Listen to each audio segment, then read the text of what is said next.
This year, the Sooners have been dominant, featuring an explosive offense with weapons all over the field. Hollywood Brown, Anderson sprinting, touchdown! Led by the most dynamic player in college football. The magic of Mayfield. Who's poised to be the first player ever to walk on and then win a Heisman Trophy. For TCU, there's pride at stake. We don't have another day. We don't have another second. We don't got another minute to waste. A chance to avenge an early loss and an opportunity for one of the best defenses in the country to prove their worth. For one side, a playoff berth is on the line, and the other want nothing more than to spoil it. Mayfield to throw it. Touchdown, Sooners! A showdown in Arlington. TCU, Oklahoma, the Big 12 Championship.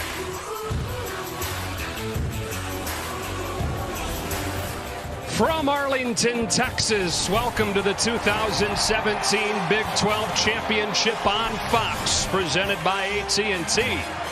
For the first time in 7 years, there's a Big 12 title game, and this one pits the 11th-ranked Horned Frogs and the Sooners at number 3, perhaps on the verge of the college football playoff. Welcome inside. Joe Davis with Brady Quinn. You know, the Horned Frogs started this season unranked. They were a bit of a surprise, sitting at 10-2 to get to this championship game. For Oklahoma, different coach, but same story. Lincoln Riley steps in, and behind the Heisman frontrunner at quarterback, they sit at 11-1. He's been the best player this season in college football at the most important position. He leads the country in touchdown passes, completion percentage, and ratings. And what makes him so successful is his uncanny ability to buy time in the pocket while still keeping his eyes downfield to make the big play. Oklahoma leads the country in big plays this season.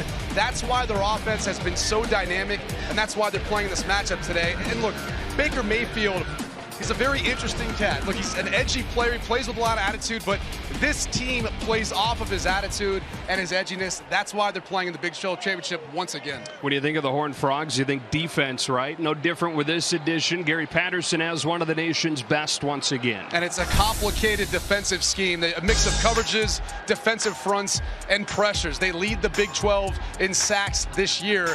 And really, with the exception of their game versus Oklahoma earlier this year, they've been the top defense in the conference. And when you look at some of the struggles that they've had in that game up in Norman, Oklahoma, it's been stopping the gap running schemes. TCU didn't do enough putting guys on that side of the line of scrimmage to be able to fill some of the run gaps, and you can see it's a clear running game to the end zone. It started with the power run there, and they come back later on in the game with the counter schemes. And it's incredibly difficult to stop, but they've had enough time to kind of make these adjustments, and it's going to come down to whether or not TCU has made enough adjustments and if they can execute it in today's Big 12 championship game. Yeah, they'll have another opportunity here less than a month after they met in Norman. We've got the Horned Frogs and the Sooners, the national anthem from Arlington on the other side of this break.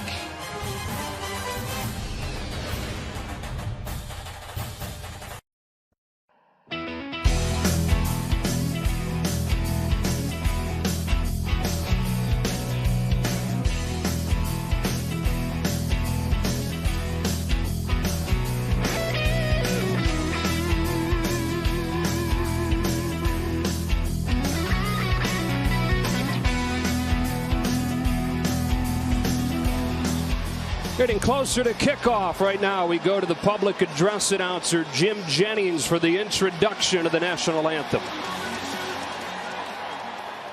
Ladies and gentlemen, at this time, we ask that you please rise, join in the playing of our national anthem as we honor those, past and present, who protect the values of our great nation at home and abroad. The colors are being presented by the Arlington Independent School District, Texas 31st Air Force Junior ROTC. And performing the national anthem is the Pride of Oklahoma Marching Band.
The teams take the field for the Big 12 championship game coming up.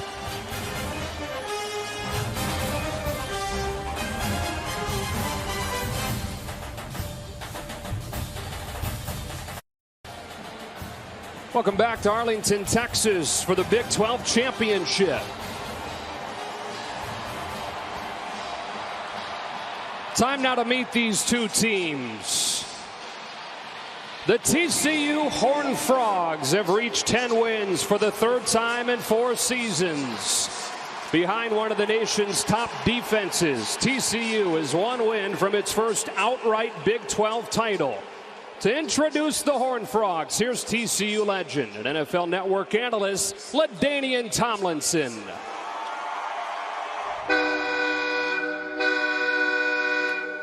Can you hear that? That's the sound of your worst nightmare, ready to take the field. Ready or not, here I come. You can't hide. This is TCU. We are football with attitude. Ready to take down anyone that comes for what is ours. Go get the first down and more. Down the middle of the field. He's going to score. This is our Big 12 championship. They're going to get a snack. How about that? It's time to fear the frog. Give them hell, TCU. Ranked number 11, these are the TCU Horned Frogs.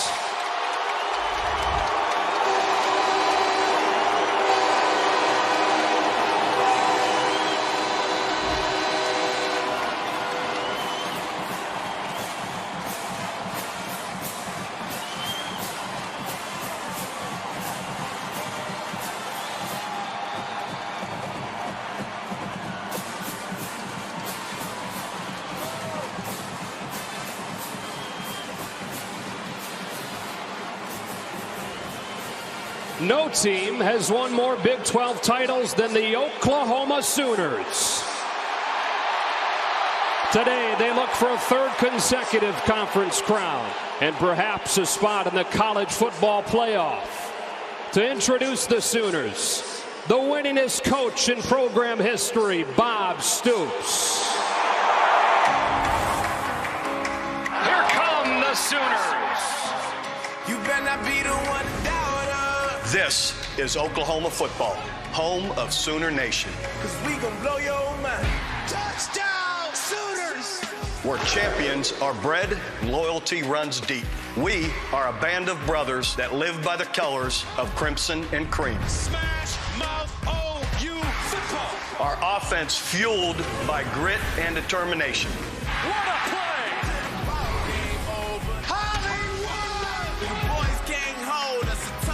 And a fearless Heisman contender driven by a single objective. Oh my goodness. Win. Baker Magic Mayfield. On this day, we fight for the Big 12 crown. We gonna blow your mind. It's time to rise above the rest. With the speed, look out! For there is only one Oklahoma. We gonna blow your mind. Boomer Sooner. Ranked number 3 in the country, these are the Oklahoma Sooners.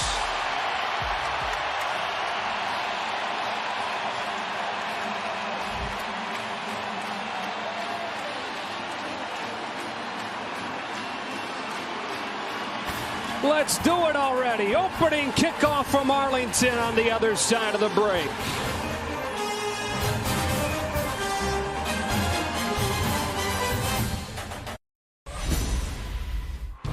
This feels like a serious playoff football game, doesn't it? Right now. Anderson with throw. Touchdown Sooners. Mayfield over the middle. Touchdown Sooners. What a game for this kid. Smash Mouth OU football. 38-20 the final. Oklahoma improves to 9-1.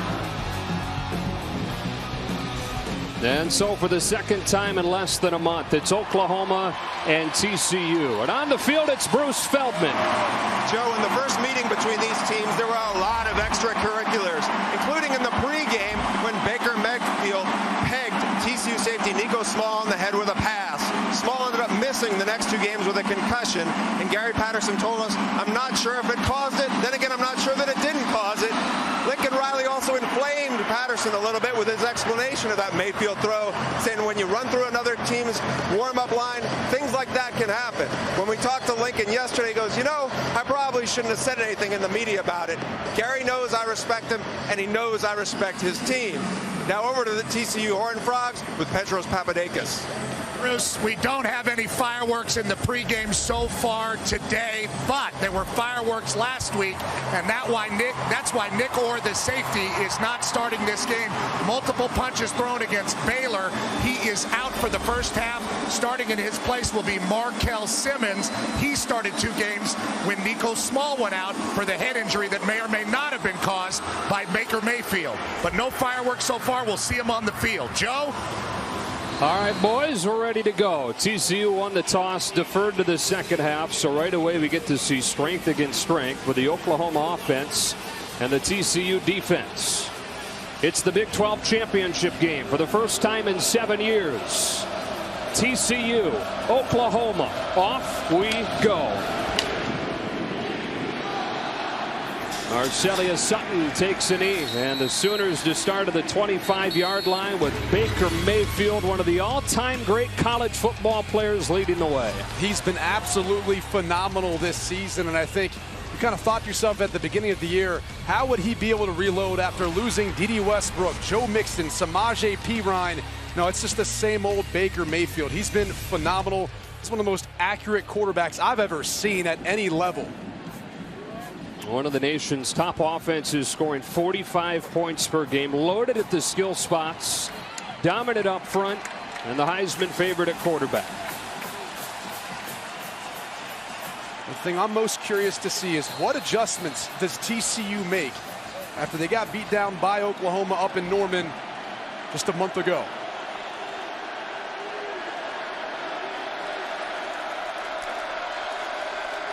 Rodney Anderson has exploded over the second half of the season. No player in Power 5 conferences has had more yards than Rodney Anderson over the last 6 games, and a guy who played in just 2 games over his first 2 years. On second down, Mayfield to throw for the first time. Lets it fly for Mark Andrews, and it's 3rd down.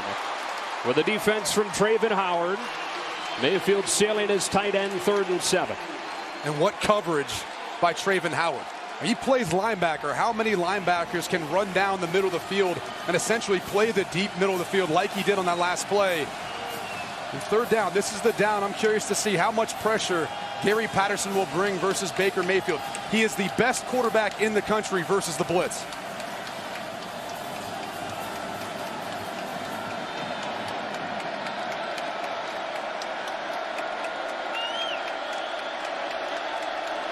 On 3rd and 7, TCU doesn't show any pressure, and they bring only 4. On the speed out, Mykel Jones has it for an Oklahoma first down.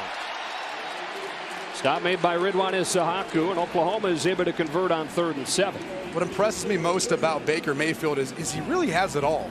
You know, he can play from the pocket, he can throw accurate on the outside on time, or he can make the big play by scrambling around and buying time. Back-to-back first down runs. This one goes for 3 or 4. Matt Boson making the tackle.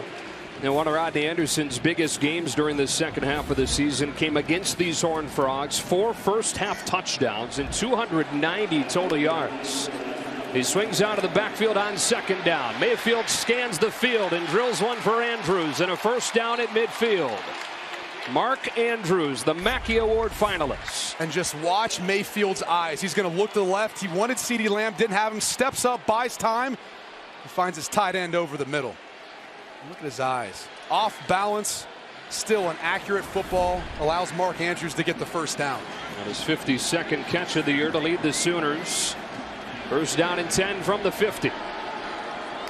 Corner blitz coming from the far side. Mayfield rolls away from it. Heaving one deep towards the end zone and incomplete. He wanted Marquise Brown. Jeff Gladney was step for step with a speedster, and it's 2nd and 10.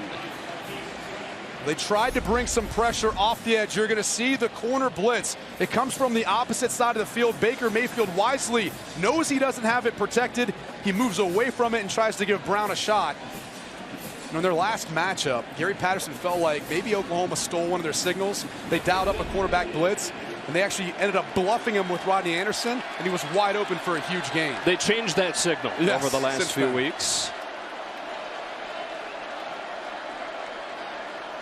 On 2nd and 10, again, just a 4-man rush. So Mayfield with time. Underneath, he hits Jones for his 2nd catch, and a nice tackle by Traven Howard. And Gary Patterson pleased to have Howard back, one of 2 starters that has missed the last couple of games. Nico Small and Traven Howard. Howard was out with an ankle injury, and Gary Patterson says he's one of the best linebackers he's coached. 5 players were on the first team All Big 12 for this TCU defense. It's a veteran group, very experienced. One of the best groups at getting pressure in the Big 12. They lead the Big 12 in sacks. Oklahoma converted a 3rd and 7 earlier on this drive. This is 3rd and 6.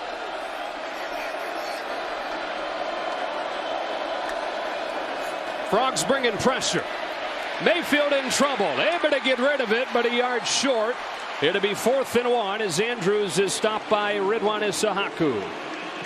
Talking to Gary Patterson for this matchup, he said, we watched a lot of what Texas did versus Oklahoma. They held them to under 30 points. No one's been able to do that against Oklahoma this season. And you can see they're already trying to dial up some of those pressures. Texas blitzed Oklahoma 40% of the time.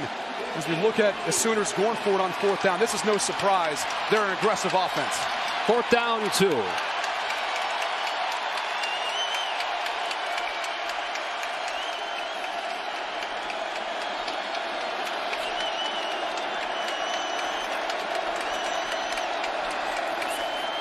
Option play. Anderson's got a 1st down and then some inside the 30.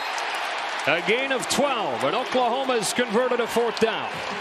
So this is called the freeze speed option. Watch as Baker Mayfield kind of makes it look like there's going to be some action. It freezes the end line defender, and it allows Anderson to get to the edge of the defense and pick up the 1st down.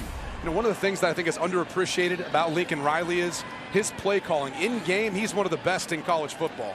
Of course, was the O coordinator his first 2 years at Oklahoma, then took over for Bob Stoops as the head man prior to this season. And since he took over, Oklahoma #1 in the country in just about every offensive category. On the 10th play of the opening drive for the Sooners, Mayfield looks short side, gets through his progression, zips one behind Marquise Brown, and it's 2nd and 10. Riley, the youngest FBS coach in the country at 34 years old, and the youngest coach to take a team to any conference championship game. Yeah, and look, he kind of fell into a good situation. Obviously, what Bob Stoops has built at Oklahoma has been tremendous, but that doesn't make it easy. And there's a lot of pressure on you. You got to hold yourself up to that standard, and Lincoln Riley has done that this year. First time since 1998 somebody other than Bob Stoops roamed those Oklahoma sidelines, and Lincoln Riley's done a great job following it. Out of the pistol on 2nd down. Here's Brown. Gets a block. Marquise Brown shifts his way into open space and stumbles back. You know, he was close to the 1st down marker, but then went backwards, and it'll be 3rd down and about 3. That's the risk you take whenever you kind of see more green grass or more field and try to make a move by backtracking. But once again, timely play call. Oklahoma throws the screen against TCU, trying to bring a field pressure. Again, very similar to what we saw Texas do versus Oklahoma earlier this year. Gary Patterson thought that TCU played on its heels in the 1st half in Norman and then shut Oklahoma out in the 2nd half, bringing a lot of heat. A little bit more like that on this drive. He's got one-on-one coverage up top with his tight end. On 3rd and 3, they only rushed 4. So Mayfield has time. That one's knocked down by Ty Summers. The junior linebacker from San Antonio makes it another 4th down, and the field goal team comes out. Well, you're going to see Mark Andrew. He's going to release upfield, and basically they end up almost working a little double coverage on him. See how Ty Summers, he knows he's trying to work to him. You see Markel Simmons as well. It's a tough window to try to throw in, and TCU doing what they do best, getting off the field on 3rd down. It brings on Seibert, who will attempt it from 41 yards.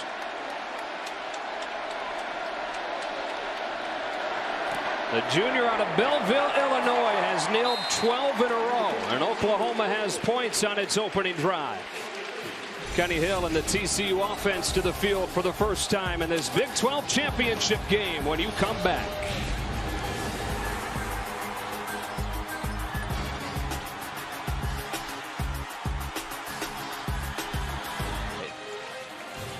Back at AT&T Stadium, Oklahoma settles for a field goal on its opening drive, and now the Horned Frogs get ready to touch it for the first time, with one of the best return men in the country in Cavante Turpin waiting back. Oklahoma has a weapon in Seibert, one of the highest touchback percentages you'll find in college football, on display to limit Turpin here. And so here comes the TCU offense, and Kenny Hill, the senior from South Lake Carroll, right here in Texas. Yeah, and a dramatic improvement from last year to this year. And he really just has improved over the course of his career, starting from Texas A&M to now at TCU. I think the thing that you're seeing most is he battles back from adversity. It's been kind of a roller coaster year in regards to him having some great games and following it up with an average game at best. But it's the times when he struggles in games, you see him still come back and respond later on. First time around against Oklahoma was below 50% through the air for 270 yards. But last week, one of his best games of the season versus Baylor, so hopefully he can carry that momentum into today. That was after he missed the Texas Tech game with an injury, threw for 325 and 3 touchdowns against the Bears. TCU starts its day with a Kyle Hicks run. Nowhere to go, and the ball comes out. Scooped up and taken into the end zone for a touchdown. Scoop and score, Caleb Kelly. Disastrous start, TCU.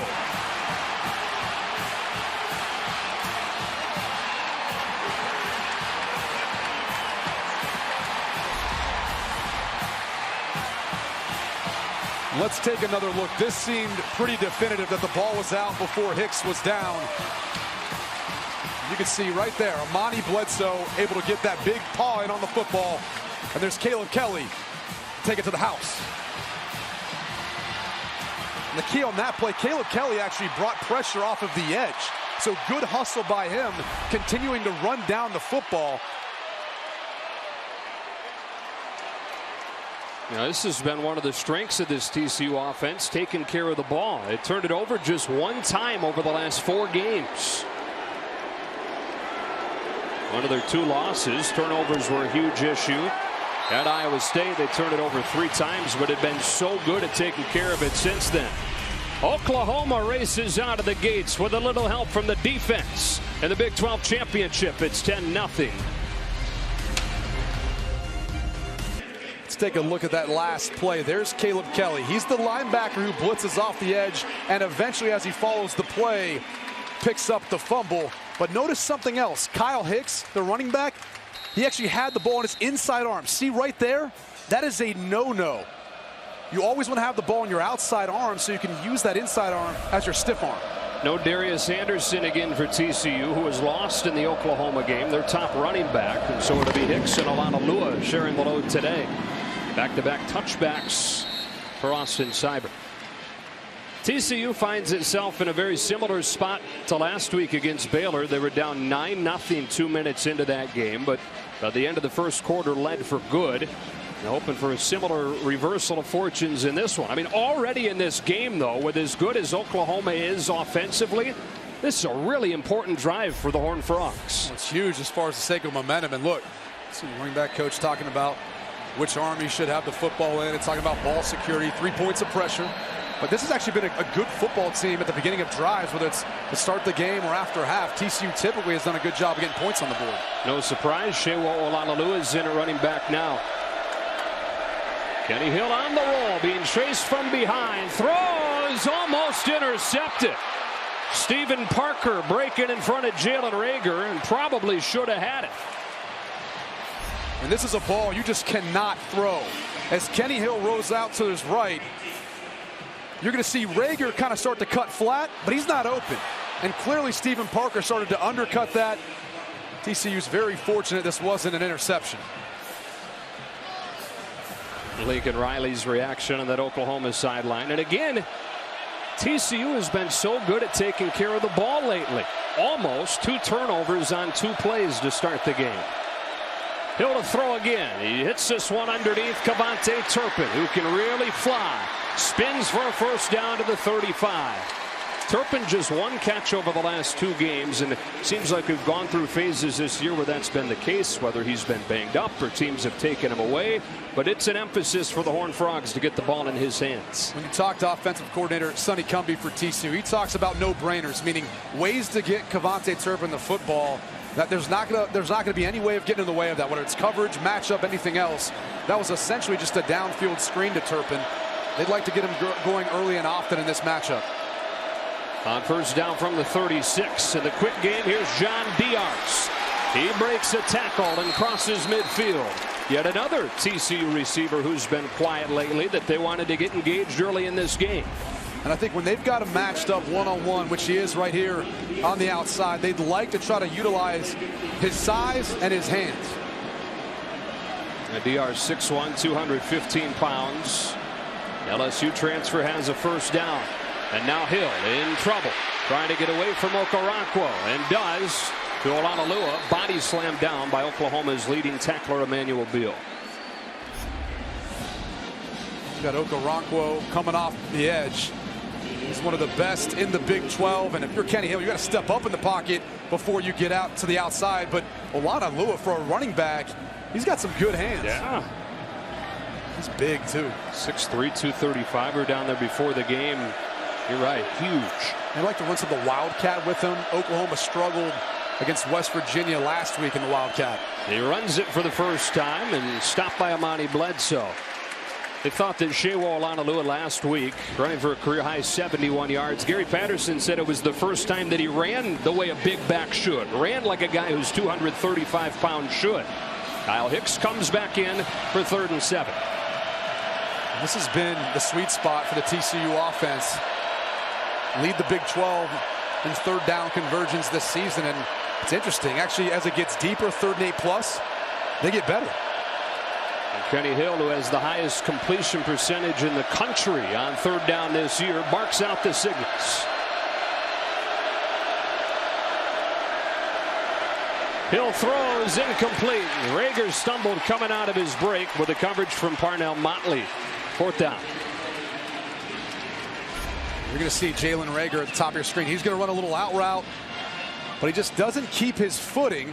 And look, they played a game here Thursday night, and they obviously have changed out the field since then. And we had spent some time down there on the field. I mean, there's some spots that maybe you think the footing wouldn't be as good as you would assume on a turf field, an artificial surface like this.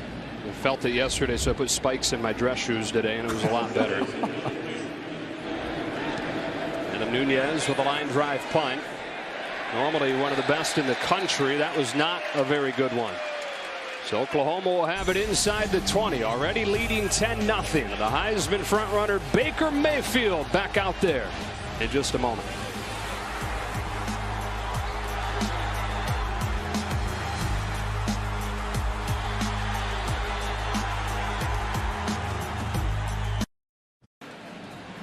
Take a look at the road to the rings presented by Cade Jewelers. Oklahoma, you figure, is in with a win, sitting at number 3. And then the discussion becomes, if Ohio State's able to beat Wisconsin tonight on Fox, who's in? Alabama, Ohio State? Yeah, I think they'd have to beat them handily, too. Really try to impress the College Football Playoff Committee, although that Alabama resume doesn't look quite as good. They need some help from Fresno State, mind you, to stay within the top 25. Oklahoma settled for a field goal on a 12-play drive to start. Rodney Anderson with a short first down gain here. What a story this guy is, huh? I mean, injuries his first 2 seasons. Missed almost all of 2015 with a leg injury on his first carry. Broke a bone in his neck last year during fall camp. And really wasn't even part of the offense until halfway through the year, but has exploded over the last month and a half.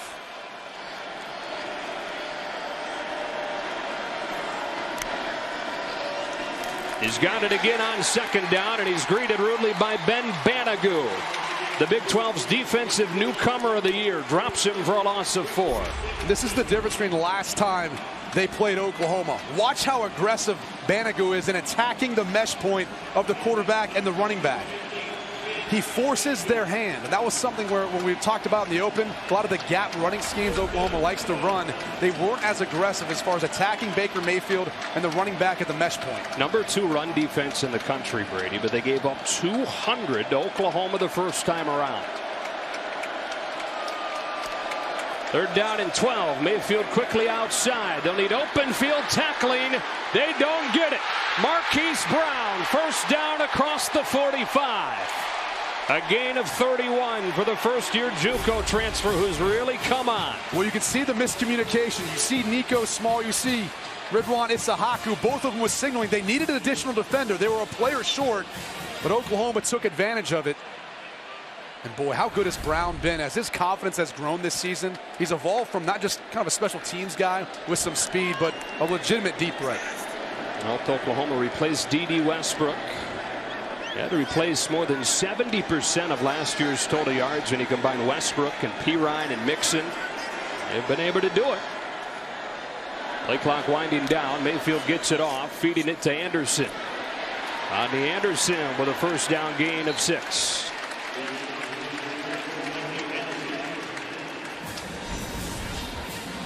This is when we're talking about this TCU defense.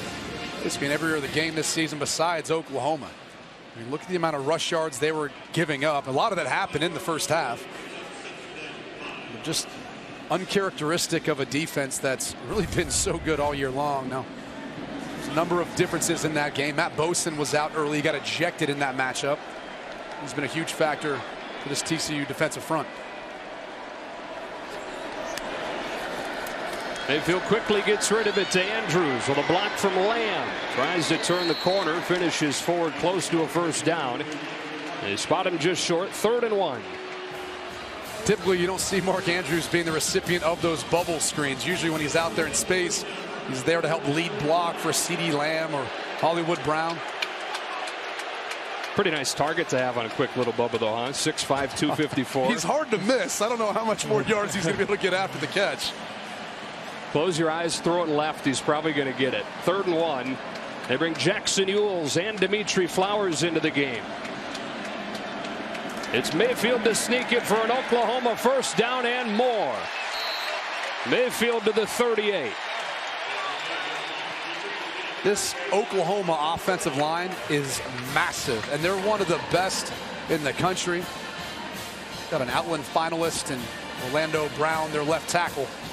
He's a bona fide 1st round pick coming up probably in next year's draft. He's got some eligibility left, but we'll see. He has to make that decision. All 5 of those guys starting time prior to this season. Experience, size, one of the best in the country, that unit. On 1st and 10, Mayfield to throw all day to scan the field. Now the pocket collapses, so he slides up and goes to the sideline for Flowers. 1st down to the 21, to the 1st team all Big 12 fullback. I call Dimitri Flowers a Swiss Army knife because he can do so many different things, although he's much bigger than that. Watch the concentration. This guy can run the football effectively. He can release downfield. He's great in pass protection and run blocking. And he's incredible, and he helps this Oklahoma offense be versatile as far as the different things they can do with the different personnel groups. Trey Sermon comes in a running back for the 1st time, joining Anderson. On 1st down from the 21. Mayfield over the middle. That's caught by Sermon. A 1st down inside the 10. Something Oklahoma was able to do with success the 1st time around earlier this season. With that personnel grouping, 2 running backs, a tight end, 2 wide receivers, typically Oklahoma likes to run the football, so kind of a tendency breaker against this TCU defense, utilizing the play action pass off of it. And once they get in the red zone, this is where typically Mark Andrews kind of is that target because of his size and his catch radius. Lined up to the slot on the left. On 1st and goal for the Sooners. They keep it on the ground. Sermon bounces off initial contact and gets swallowed up. Stopped to the 5 by Bosin and Summers. There's red zone defense for TCU as far as percentage of the time they give up touchdowns once the opponent moves inside the 10. One of the best in the country. And only Wisconsin better in that regard. Well, typically they're one of the better tackling teams, but again, going back to the last matchup, that's where you saw Rodney Anderson have so much production. He would get into the secondary, and there'd be a number of missed tackles.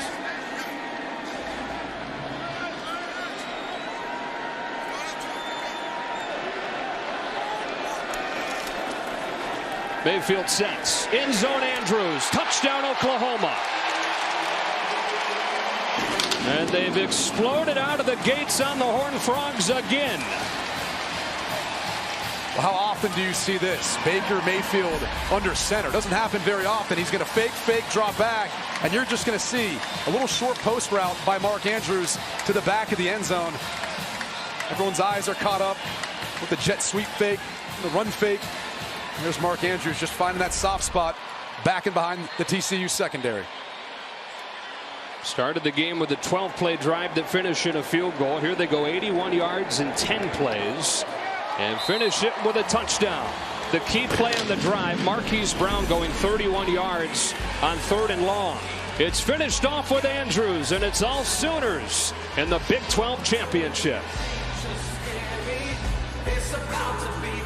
Oklahoma in the end zone for the first time. Mark Andrews from the 5 as Baker Mayfield completes all 5 of his throws on that drive.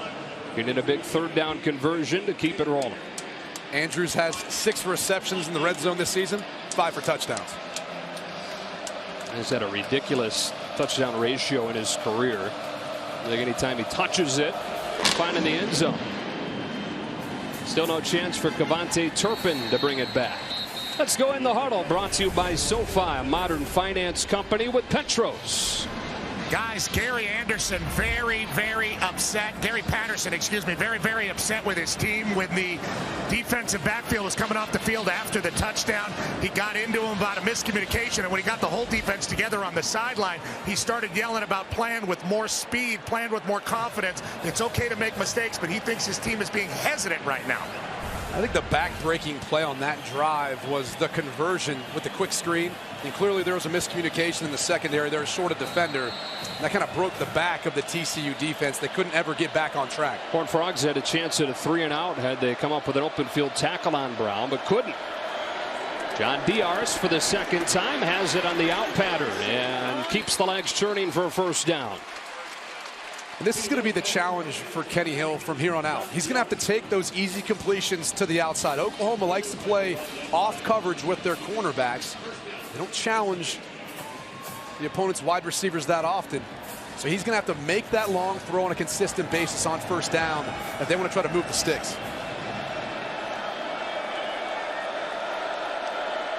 Hill started 4 of 6. Shovel pass coming to Kyle Hicks, who's pulled down by Kenneth Mann. Hicks' first touch since he fumbled it on the first play of the game, and it was scooped and returned for a touchdown. It's one of those curveballs TCU's offense likes to throw in throughout the course of the game. It was unbalanced. You didn't see an eligible wide receiver on that left side of the field. One little shovel pass, just something that TCU does, trying to give the defense a lot to think about, whether it's personnel, formations, what type of play calls. This time they put Hill under center. On 2nd and 5 from the 41. They'll throw it for Turpin, too high. Tried to set up Turpin in space. 3rd and 5 for the Horned Frogs.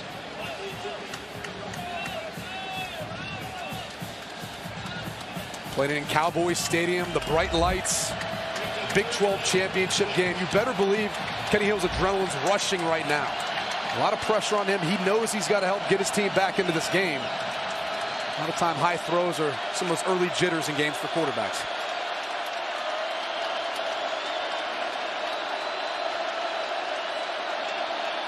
The best 3rd down passer in the country.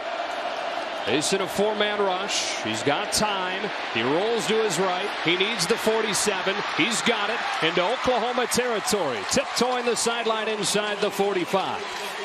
The run of 18 yards for the senior Kenny Hill. And he's going to have to do this throughout the course of the game, because there's going to be times when no one's open downfield. Oklahoma drops back 7 into coverage, and he's going to have to take off and find ways of making plays with his feet. Here's Turpin out of the backfield this time. And he gets a short gain. Will Johnson able to fight off with a block. 2nd and 9. That's what you want to see if you're defensive coordinator Mike Stoops out of Will Johnson. Kept his leverage, meaning he didn't let Turpin really get past him to the outside, fought through a block to make the play. And Stoops calls him the smartest player on this defense. So good at recognizing splits and all the little things to help give their secondary an advantage.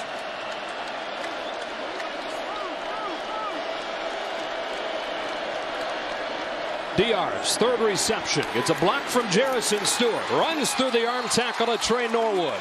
And has a TCU first down and a gain of 15.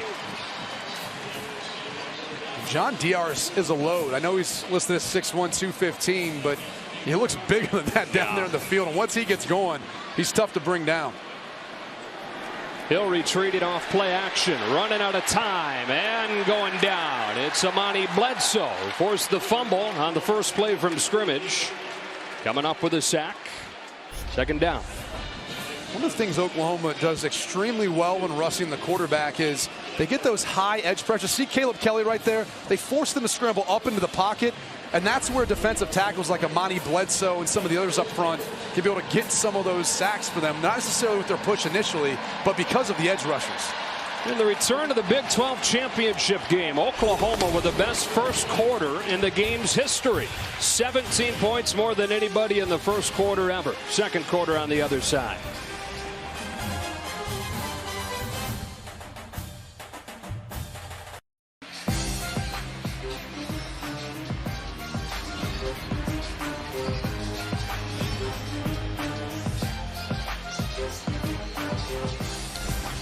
Start of the second quarter, and all Oklahoma through 15 minutes, a 17-0 lead.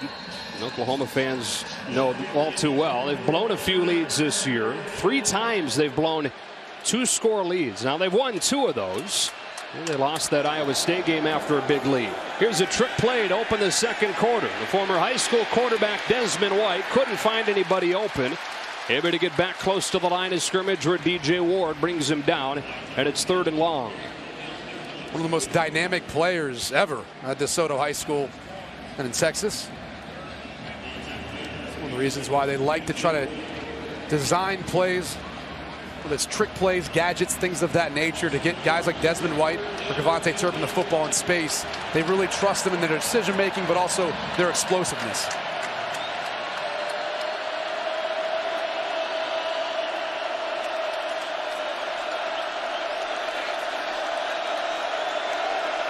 Oklahoma brings pressure out of the secondary. Hill throwing for Rager. In the end zone, touchdown.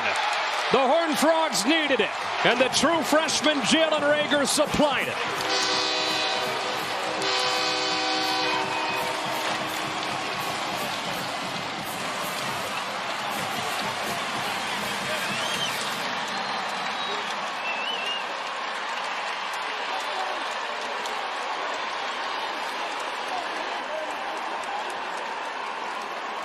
Just what the doctor called for TCU.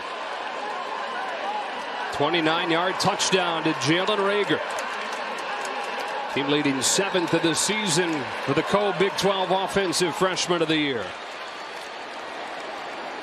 And it is Cole Bunce to handle the kicking duties today. Apparently Jonathan Song is okay physically at this point, but they're going to ride Bunce, who's been pretty good the last couple of games. Oklahoma gambled, and TCU was able to respond. You see Kenny Hill, he sees the pressure. He signals out to Rager to run a fade route to the end zone. That's the Horned Frogs with 6.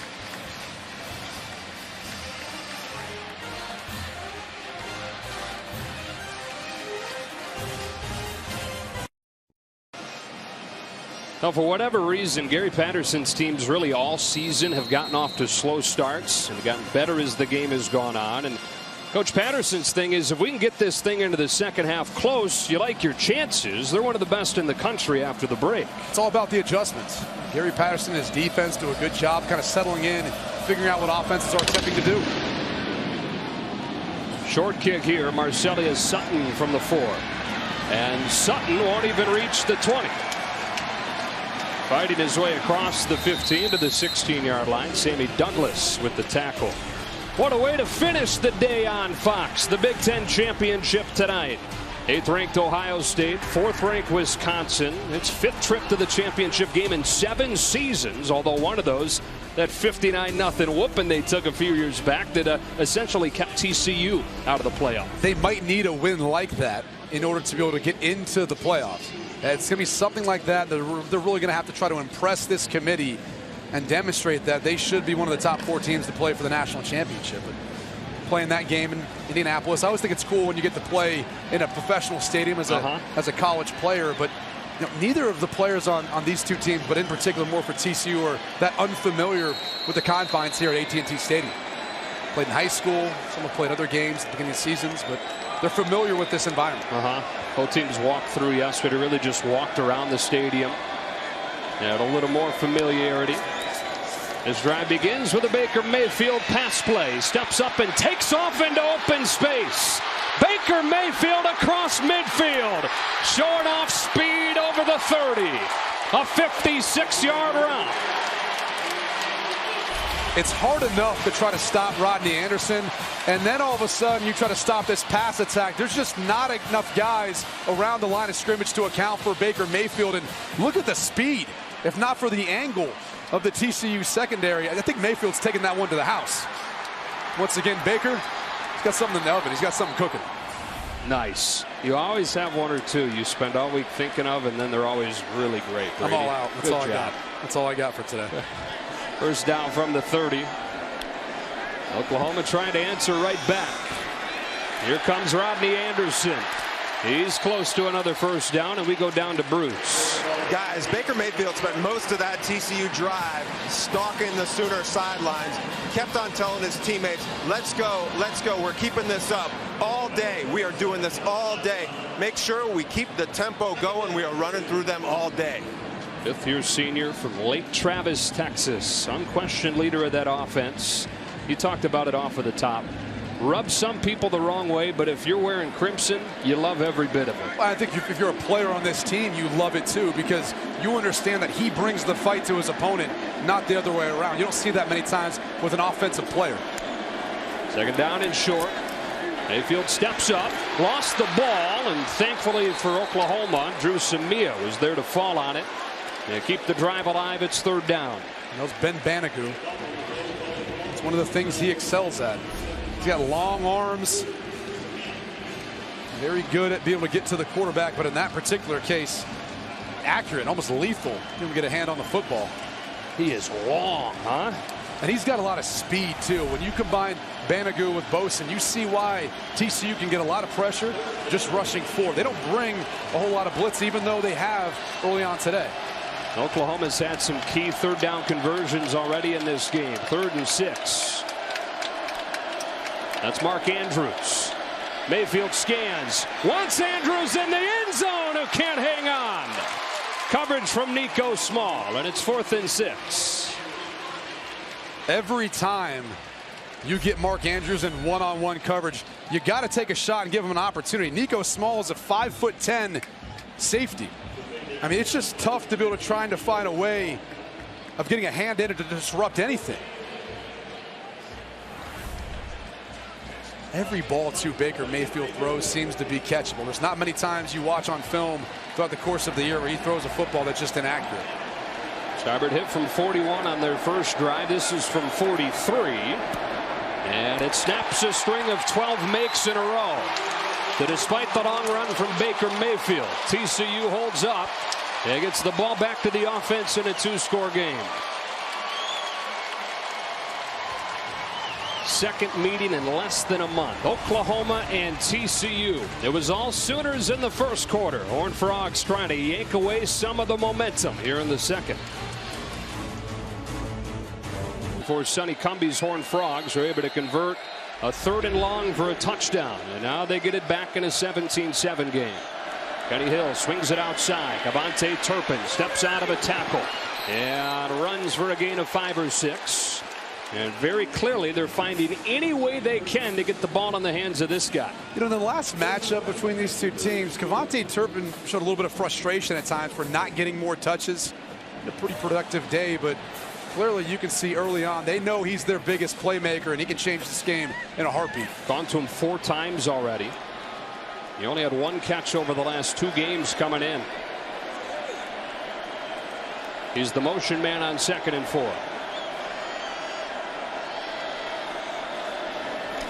Kyle Hicks explodes for a first down. Close to midfield for the senior, who's trying to bounce back from that fumble on the first play. Here he goes for 17. Watch how long Kenny Hill holds this.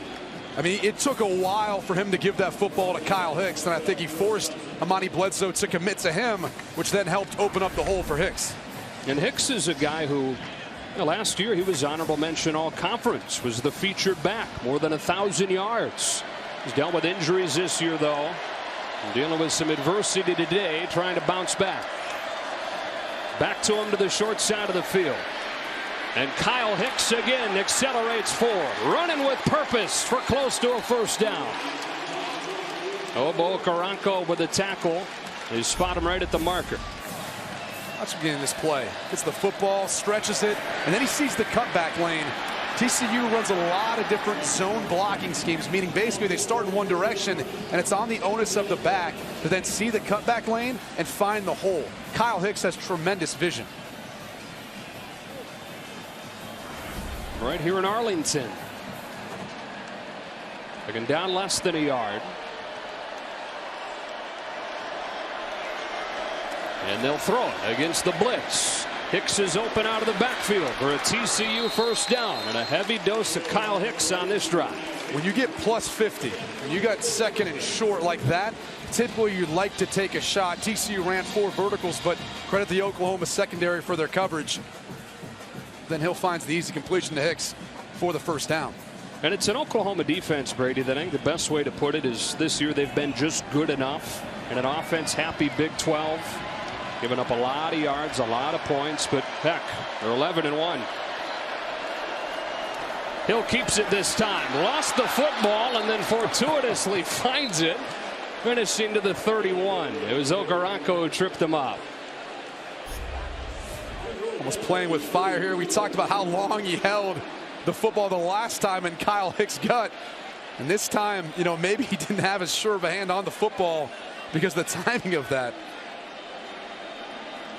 You talked about this Oklahoma defense. I mean, one thing that they've suffered, though, is a number of injuries this season.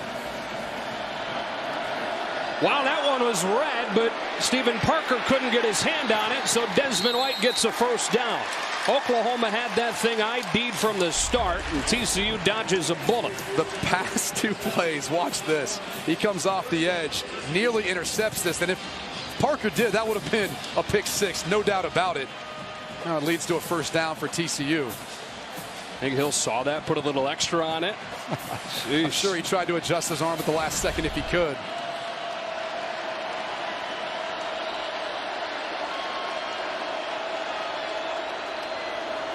Back to Hicks on a stretch play. Gets the corner. Kyle Hicks close to the 15. And there's some mixed emotions in the crowd. The Oklahoma fans wanted to hold. Meanwhile, the TCU fans are excited about, once again, a positive game. As you can see right there, it's number 81, Cole Hunt, working on Caleb Kelly. And you could maybe make a case there, but our rules expert, Mike Pereira, saying, no, play on. Mike's with us in Arlington today. Hill pumps one way, looking in zone the other, and finding Cole Hunt, who's crunched with a first down to the 11. That is only the 7th catch of the season for the Rice transfer, but it picks up a TCU first down. Yeah, but that one had to have hurt. Watch this high-low as Hill works back to him, and not a bad blood between these 2 teams. Heard Bruce Feldman talk about it before the game. And then you play him again 3 weeks later. Midway through this second quarter, Horned Frogs on the move. Fake to Hicks, end zone shot. John Diaz adjusting, incomplete. I think he hauled it in, but perhaps was out of bounds when he caught it. And now the officials are coming together. One is already signaled incomplete. The question's going to be, did he gain possession or control the football and get it knee down? And that looks like that may be a touchdown. Now, it's got to be definitive and indisputable.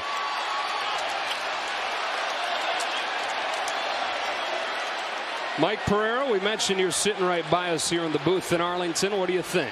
Well, I think from we see it looks like a touchdown. He actually gets control with one arm as he's bringing back in with the knee down. That is a ridiculous catch. And the body control and awareness to be able to get a body part in bounds before that left-hand touch is out of bounds. Review. I think the issue that you look at here is, number one, he is going to the ground. So you have to focus on whether or not he maintains control of the ball. To me, he has it as he's going to the ground. And then the right hand is going to stay on the ball, even though you may get a touch of the ball on the ground. Watch for that control there. Ball hardly moves. I think you got to look at this and turn it into a touchdown. Wow. You agree with me here? Or? I'm with you. I'm right there with you. I mean, I think there's enough there where it is indisputable. It looks like a touchdown. You know, I was going to be nitpicky a little bit about the play call in the sense of, you know, if they don't do the play action pass to begin that play, Hill gets the ball up sooner, and maybe they're not running out of space because he had one-on-one coverage. The play action fake wasn't going to play a factor as far as the coverage of that. But DR's being able to make a ridiculous play.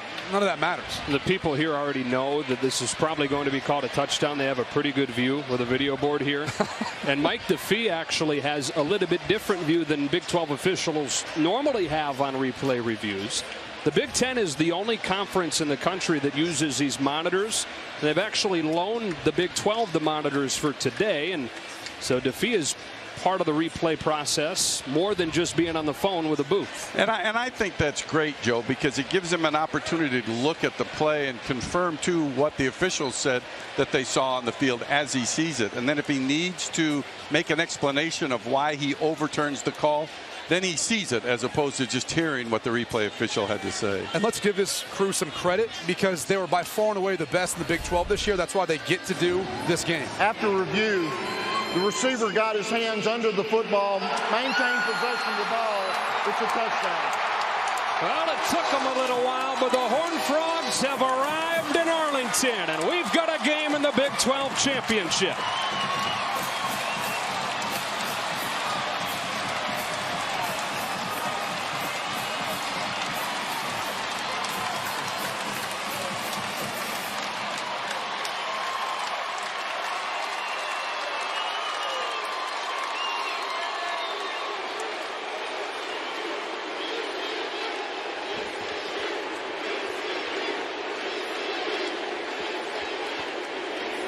Cole Bunce adds the extra point. What a catch from John Diaz. He had to have known it. He was just waiting for the inevitable, the call of a touchdown at a three-point game.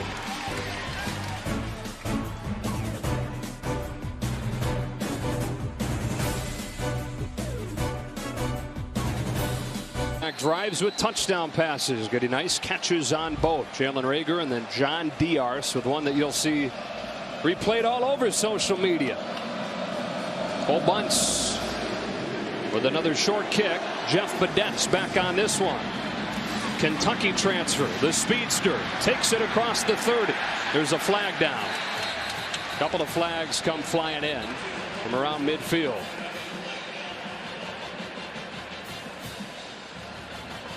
First flag of this game on a night or a day where we thought things could be a little bit chippy. Mike DeFee and this crew doing a nice job of making sure nothing gets too crazy. Personal foul, face mask, kicking team number 35. 15 yards will be added to the end of the run. First down. As Oklahoma will have the ball right around midfield to open this drive after this game break with Greg Wolf.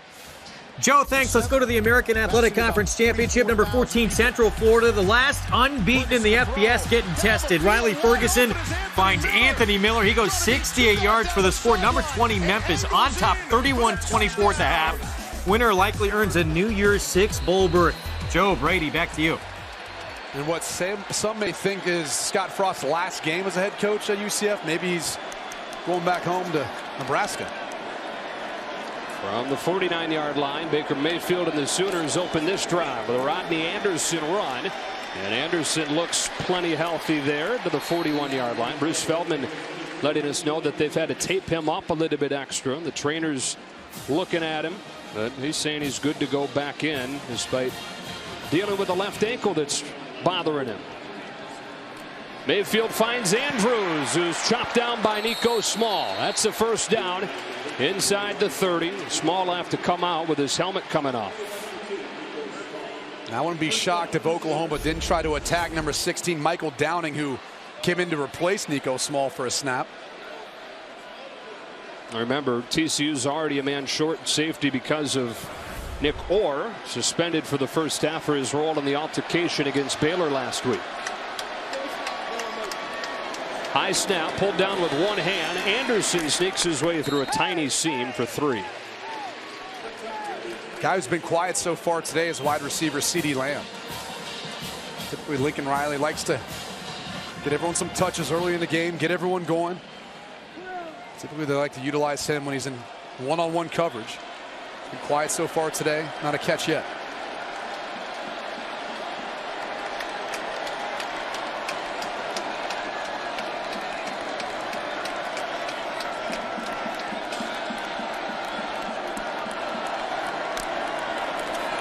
Anderson again.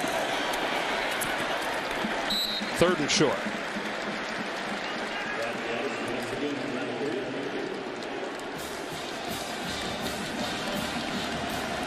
Oklahoma looking for a 3rd consecutive Big 12 title and perhaps a 2nd trip to the playoff in 3 years. And with this personnel grouping, I'd be surprised if they ran the football. Typically Flowers is in there to lead block or help in pass protection. So it comes down to their matchups on the outside. On 3rd and 3, they run it with Mayfield behind a pulling Orlando Brown, and he's stopped just short. Ty Summers and Ridwan Esahaku make it 4th and less than 1. These are the gap schemes we've been talking about, and you see the lead blocking for Mayfield. It was something that TCU struggled with last time they played Oklahoma. You see the adjustments, and Oklahoma offense is staying out there. They're going to go for this. Converted a 4th down and short earlier with a speed option play. Bringing a couple more big bodies here, huh?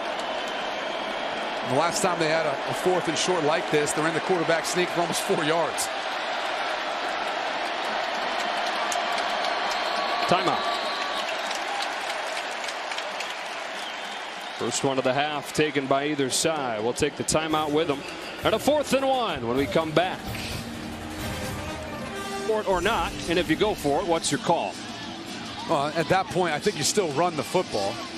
There's no reason to try to throw it here. You got a 4th down conversion earlier. You've got the size advantage up front. Just kind of curious that he didn't want to go for the field goal, only because, you know, either way, Seibert's been great.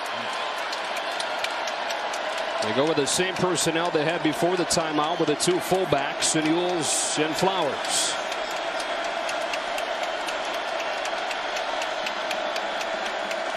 On 4th down with a hard count, they get Chris Bradley to jump.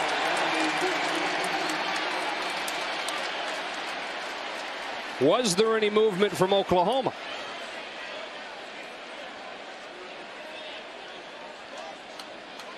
Mike DeFee and his crew have done a tremendous job today of making sure they get everything right, but even the substitutions. There's been a lot of personnel changes, making sure they hold the ball, allow each team to have an opportunity to sub. Offside.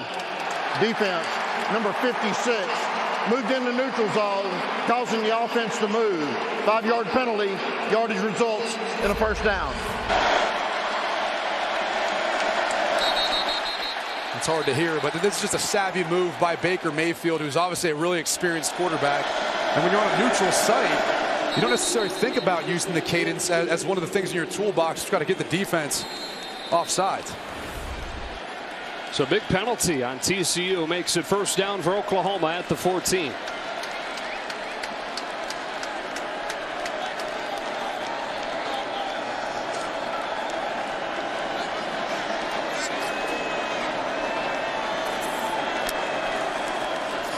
Mayfield pulls. Banagud can't get it.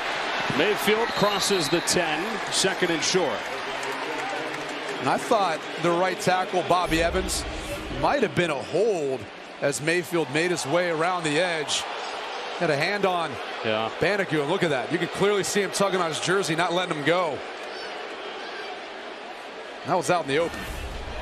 It allowed Mayfield to get 7, 2nd and 3.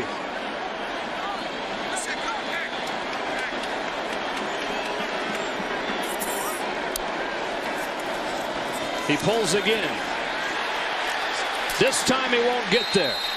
Mykel Simmons, who's making a 3rd consecutive start because Nick Orr is suspended for this first half, brings him down and makes it 3rd down. And watch this one. This is once again Mark Andrews. He's got his arm to the outside on Ty Summers. Hold on to the back of him. I mean, that's 2 in a row.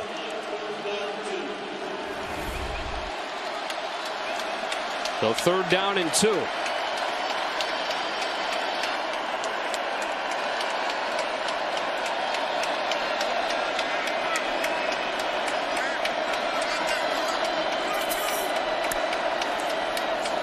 Mayfield to throw. End zone. Andrews again. Touchdown, Oklahoma.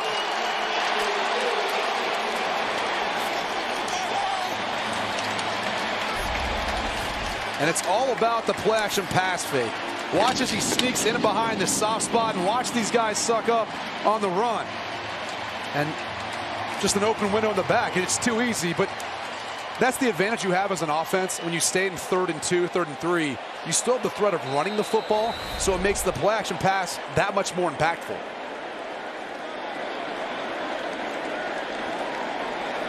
So the Sooners convert on 3rd and short as Mayfield finds Andrews for the 2nd time today. Nice response by Oklahoma after TCU climbed back to within 3.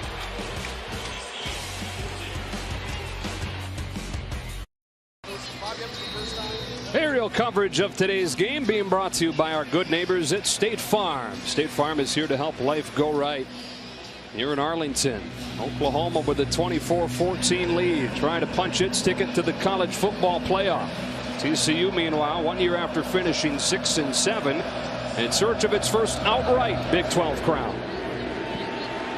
Turpin still no chance to get his hands on it on a return. You had a couple of plays in a row there, Brady, where you thought maybe holding. Mike Pereira, what'd you see? Well, I think the first one clearly is here because you see the grab of the uniform, and it's the point of attack. So when you actually see the defender trying to reach out, that's one you ought to get. You got 8 officials, so you got both edges covered. This one here, to me, you get a chip block, and then the guy begins to go down. It's a little more iffy than that, but clearly the first one I think was a hold. Well, and both we know would have potentially affected the outcome of that last drive. You always think point of attack, and if it's at the point of attack, you should be tighter when you call those. Either way, that would have put them in maybe 3rd and longer, and then that doesn't give you the element of that play action pass. Able to cap it off with a touchdown to Andrews, and the lead back to 2 scores. Kenny Hill very efficient so far. Jalen Reagor gets cut down by Parnell Motley. It's been a roller coaster season for the sophomore from DC, but he's playing well lately. And playing extremely well, and he was out on an island. And they're trying to set up a screen, and this is a tough spot to be in as a cornerback because if you don't make this tackle, Reagor's running upfield for a huge gain, and you don't know who's going to stop him. Motley won the job out of camp, started well, struggled midseason, and lost his job to a freshman. Moved back into the lineup with a great week of practice a few weeks ago and is really playing well. Kenny Hill has no chance. That play was blown up from the start. Caleb Kelly was there. Okoronkwo was as well, but Okoronkwo slow to get up. And that was a bad read by Kenny Hill. He's got to give away that football or find an option on the outside on one of their pass options in those RPOs. That's good to see Okoronkwo to his feet. Big 12 Defensive Player of the Year. 8 sacks. He's got a lot of speed off the edge. Gets in the backfield, creating chaos. He's saying, I'm good to go. Get off the field. I don't want to miss out on this opportunity. The 5th-year senior out of Houston, Texas. They're going to take him off and bring Mark Jackson on. He's saying this is a pass rush situation. You're going to make me come out. 3rd and 8.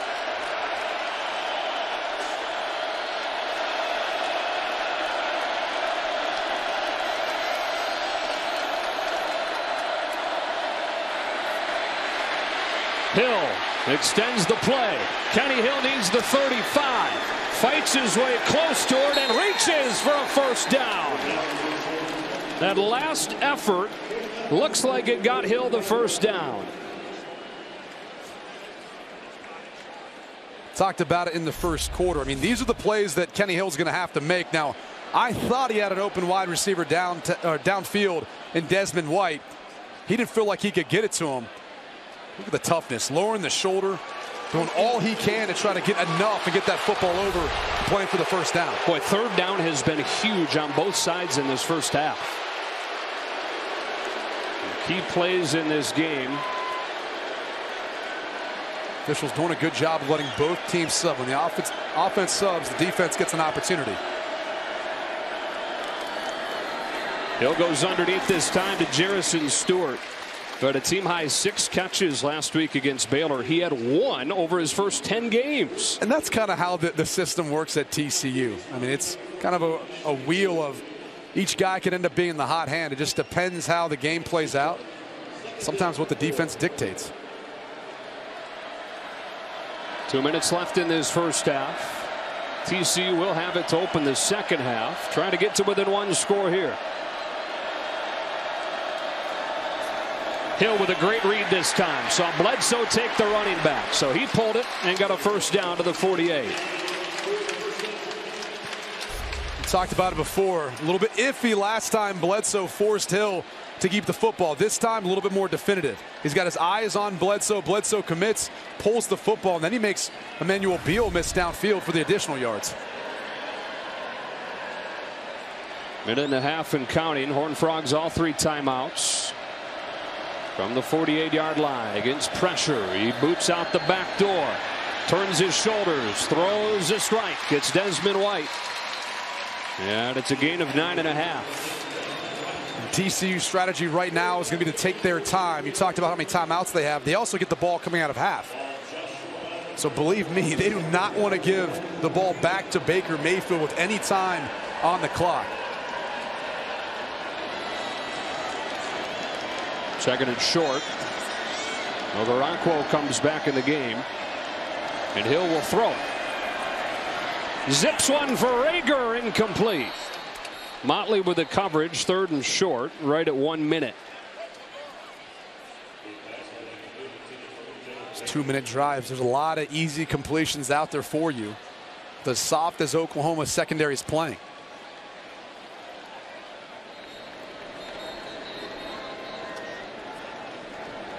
Only his 2nd incompletion out of his last 15 throws.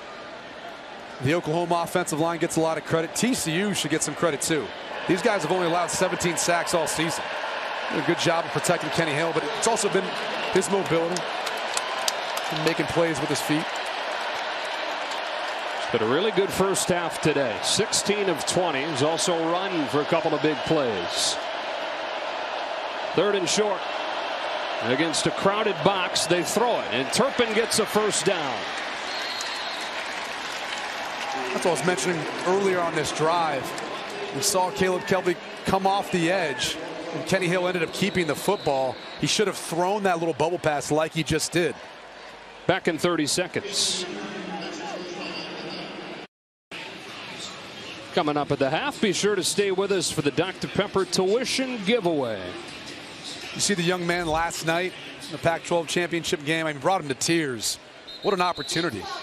I mean, really life-changing event when you think about getting able to pay for your tuition, have to come out of school with any debt. And you get to meet Petros Papadakis. That as well. Icing on the cake. 55 seconds, still 2 timeouts for TCU. In a game they trailed 17-0 at one point. On first down from the 40 against a 3-man rush. They'll check it down. Hicks. Kyle Hicks tripped up by Parnell Motley. Couple of big open field tackles on this drive. And that's what they were missing when Motley was out. They've suffered a number of injuries in this Oklahoma secondary. Jordan Parker's out for the season. Will Johnson missed some time. Stephen Parker missed some time. Here's a shovel pass to Hicks. Stays on his feet for a first down. Kyle Hicks to the 25-yard line and a gain of 14. They'll use their second timeout now. 1 left, and again, we're back in 30 seconds.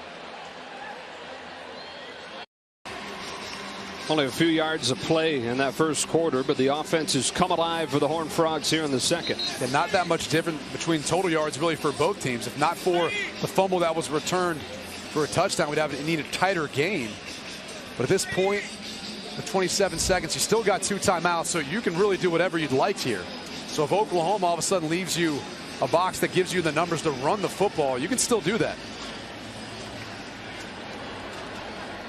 The conversation is going to be, if you do have to take a shot, Jalen Reagor, number 18, and number 9, John Diarse. Those are the 2 bigger wide receivers. We've already seen them each catch a touchdown pass today. That would be where I'd want to take a shot. Well, they've both proven it. Reagor's to the right, Diarse to the left.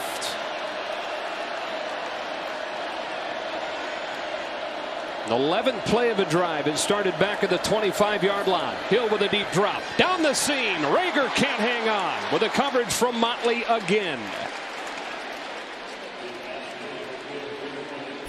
And that's a throw that has to be on time and out in front. He's going to run a post route once he gets inside. And you see Will Johnson looking the other way.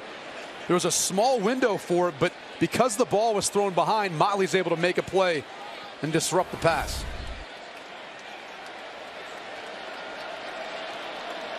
22 seconds. 2nd and 10. Turpin comes into the backfield and swings out. Hill off his back foot towards the end zone. Desmond White is out there. No flags. Oh, there is a flag that came. There's no doubt about it. I was wondering that he tried to get back to the hip of Desmond White. What about that play design? Look at him. Eyes only. Pass interference. Defense, number 8. 15-yard penalty from the previous spot. Automatic.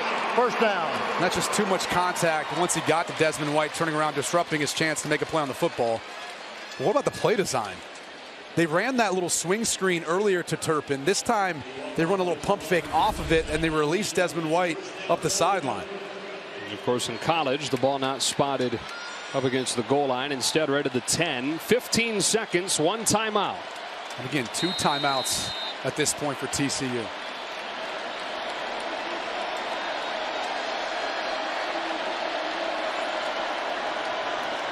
Hill on a quarterback draw. And stopped by Will Johnson. They'll use a timeout with 7 seconds, so now 1 timeout remaining. Coming up at the half, stay tuned for Rob Stone, Dave Wannstedt, Matt Leinart, Robert Smith for the State Farm halftime show. UCF trying to stay undefeated. Lane Kiffin in the CUSA Championship with FAU, and the Big Ten Championship tonight on Fox. Ohio State and Wisconsin.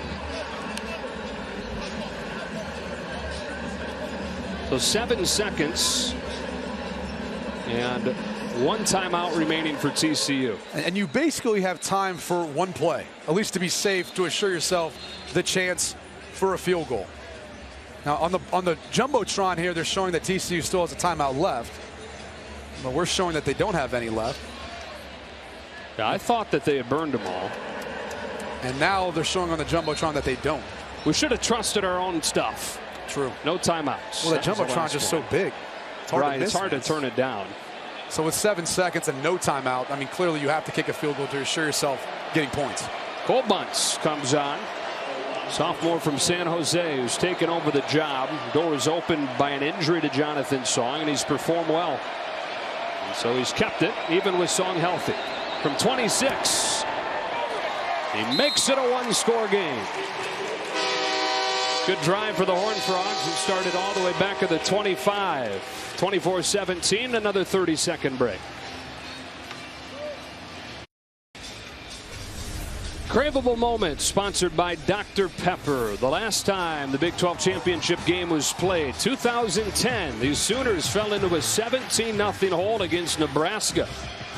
And Landry Jones started to bring them back. And Kenny Stills for a touchdown to get Oklahoma on the board. And then ran for another touchdown to tie the game in the second quarter. So kind of a similar story to this one, in that it was a 17-0 game. Oklahoma on the other side of it and wound up winning that game and come from behind fashion with a fourth quarter field goal from Jimmy Stevens. And so 4 seconds, Oklahoma will have it at the 25. Probably just going to head into the locker room. And the big key right now, at least for TCU, is getting back some of that momentum. I mean, you mentioned when they were down, Oklahoma's had the tendency to give up some leads this season. TCU was able to mount somewhat of a comeback. They'll get the ball coming out of half, so that field goal is huge in terms of getting them within 1 score, and who knows what happens after the first drive coming out of half. Baker Mayfield, 12 of 17 for 119 yards. He's also run for 65 yards. 55 coming on 1 play. They'll take a knee. Heisman worthy? Halfway there, perhaps. I don't think there's much question who's winning the Heisman. 24-17, the score at halftime. We get you to Rob Stone in Los Angeles for the State Farm halftime.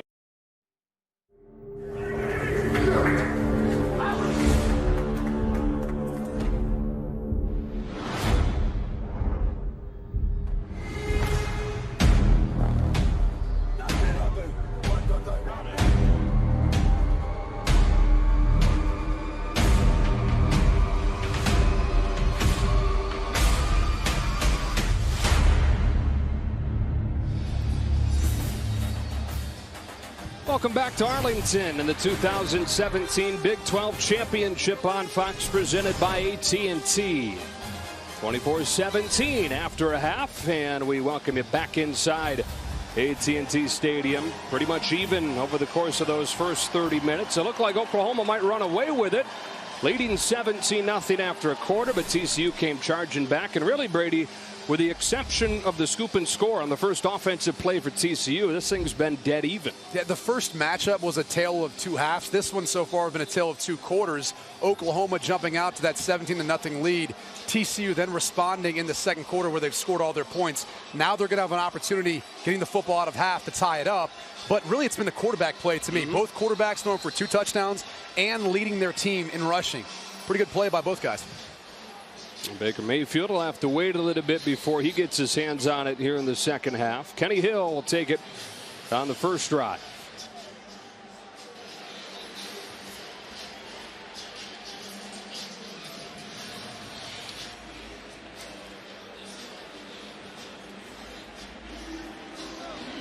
Devontae Turpin hasn't been able to bring one out. Austin Seibert, one of the best in the country, burying those through the back of the end zone, and he's done it each time so far today. TCU 1 year after finishing 6-7 in search of its first outright Big 12 title. Oklahoma trying to win a 3rd consecutive Big 12 championship, and it would likely lead to a second playoff trip in the last 3 years.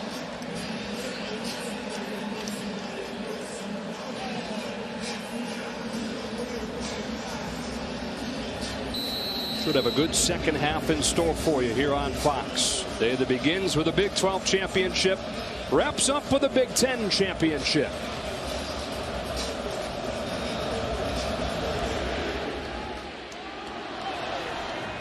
And once again, it's over Turpin's head. Let's go down to Bruce Feldman. Joe, Lincoln Riley's biggest frustration was tackling. He goes, they're getting too many yards after the catch. He said, we're not wrapping up. He goes, we got to play better on defense. I like what we've done on offense. We just got to keep going. I told these guys it's going to be a 60-minute fight. This is a championship game. This is why you come to Oklahoma. 24-17 after it was 17-0 for Lincoln Riley and the Sooners after the first quarter. Looked like it might be another rout, but it's tight as Kenny Hill and the Horned Frogs get ready to open the second half.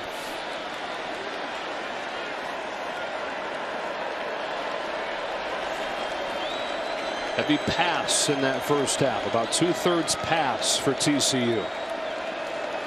And they'll look to throw it to open the second half. Downfield shot. It's broken up by Parnell Motley as they went for Jalen Austin. Petros Papadakis, you talked to Gary Patterson. Yeah, Joe, Coach Patterson likes the way that his team bounced back, obviously, but they're having a lot of trouble covering the tight end Andrews. He's concerned about that. 3rd down, he wants his team on the field on offense, off the field defensively, but he was very positive about the Frogs' performance. And look, that's just a tough matchup for any team. And I don't know that TCU has anyone in the back end to be able to cover Mark Andrews one-on-one. They're going to have to devote 2 defenders to him. A fake to Hicks and a throw to Diarse, who can't bring it in. Trey Norwood jarred it out of there after it hit off Diarce's hands. 3rd and 10. It was a high throw, but it had to be. Okoronkwo was in the way. It was right in between Diarce and where Kenny Hill was standing, so he had to put the ball up high. That was the only shot they had of completing that pass.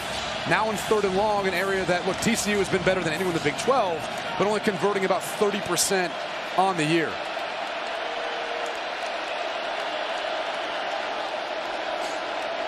Oklahoma's defense looking for a 3-and-out to start the second half. And with a 4-man rush, Hill heaving one downfield. Nobody out there, and it's 4th down. Again, they were looking for Jalen Austin. They went to him twice on this first drive. A 3-and-out for the Horned Frogs. And these are some of the inconsistencies that you see with Kenny Hill, whether it's throughout the course of the game or the course of the season. He'll have times when he looks fantastic. You look at him in the first half, he was, 19 of 25, 2 touchdowns, no picks, and leading the team in rushing. And then we come out and we've got 3 straight incompletions. In the last one, Jalen Austin didn't even know the football was being thrown to him. They had 2 incompletions total in the second quarter, and then 3. 3 plays there. There's a flag down. Movement before the snap. False start. Offense, number 12. 5-yard penalty, 4th down. And this has been typically a time when TCU has excelled offensively. They're scoring about 50% of their drives in their first possession out of half. Obviously not the start that Gary Patterson wanted, given the comeback they were able to have in the second quarter.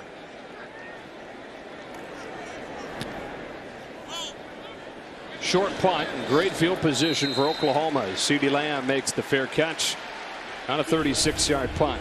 Our fourth unstoppable player, Baker Mayfield, 12 of 17 for 119 and 2 touchdowns. Well, this has been the key. We talked about it in the open. His ability to buy time while still keeping his eyes downfield. It makes it so tough to defend because even if you drop 8 into coverage, he's going to find a way of getting someone open. And he's accurate enough on the run, on the move, standing off balance to make those throws. And once they get down in the red zone, this is where they really pick you apart because of his ability to run, their ability to run the football, and then off of the run-pass options that they have. And you saw the big run earlier in today's game. I wouldn't be surprised if he's not going to remain an integral part of this offense running the football. First drive of the second half for the Sooners. Rodney Anderson motions out. Mayfield looks the other way. And a man comes open. It's Mykel Jones on the first play of the second half. Jones goes 55 yards for an Oklahoma touchdown.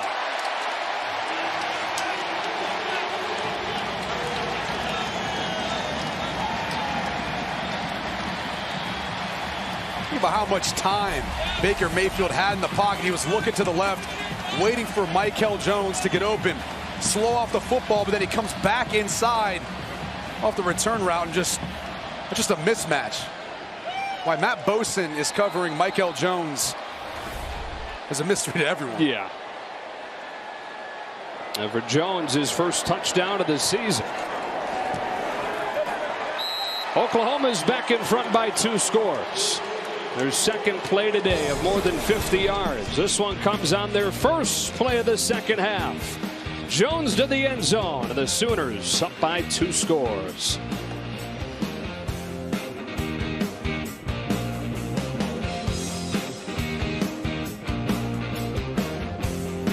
TCU had gone 7 games in a row without allowing a touchdown in the second half. And on the first play of the second half here in the Big 12 Championship, they give up their first touchdown since the first week of October. And that can't be the coverage that Gary Patterson won on that side of the field. Matt Boson, who's a defensive end, covering a wide receiver out in space. It's a disaster waiting to happen. Another touchback, and the Horned Frogs will have it at the 25. So once again, Kenny Hill finds himself having to dig TCU out of a hole.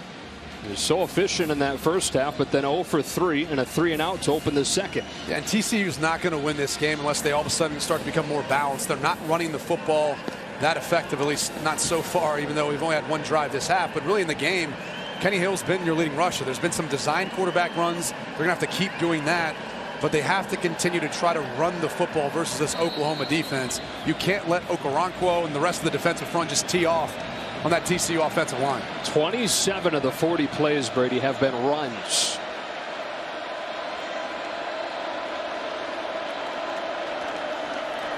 Here's Kyle Hicks on the ground. Getting a few. Kenneth Murray, true freshman linebacker, with a stop.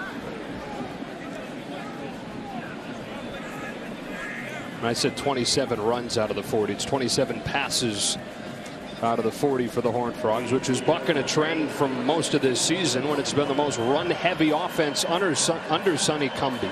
Well, this is a running formation. You can see the unbalanced set. All the eligible wide receivers, with the exception of the running back, to one side. 2nd and 7. They dump it off for Hicks. Needed one block. Instead makes the man miss himself. And Kyle Hicks runs down the sideline with a flag down. He stays on his feet and takes it inside the 20, but a flag back around the 40.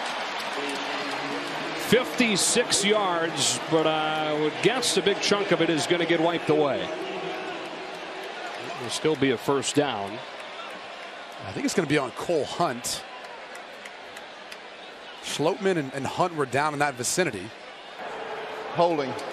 Offense. Number 81. 10-yard penalty from the spot of the foul. First down.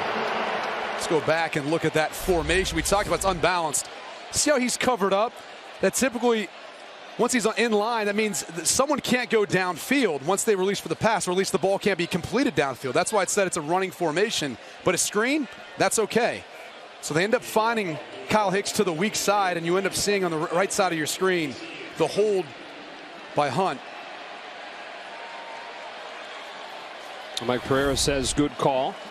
Still is a first down, but instead of inside the 20, it's right at midfield.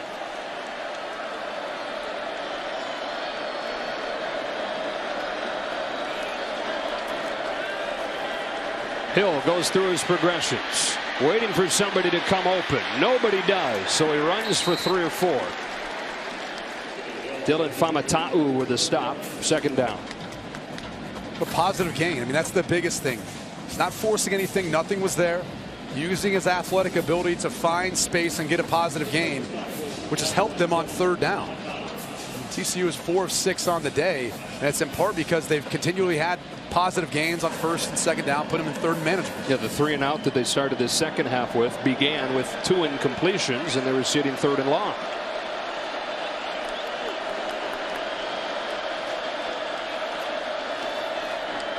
Hill kept it, bounced off one man, stiff-armed another, and got close to the marker inside the 45.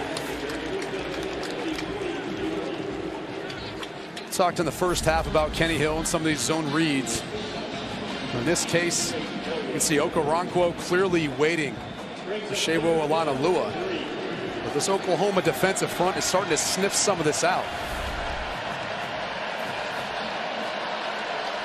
Here's another 3rd and manageable.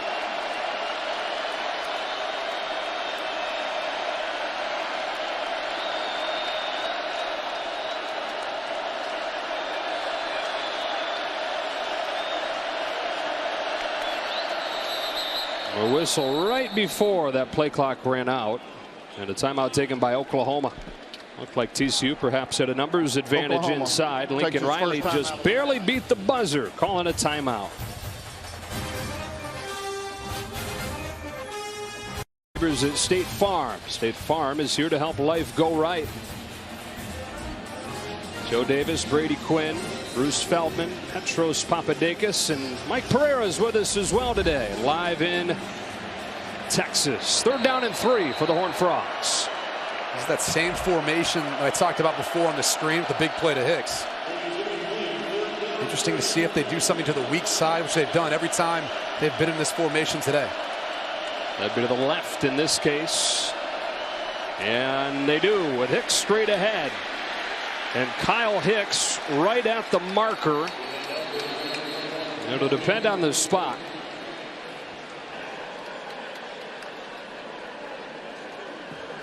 How close was he?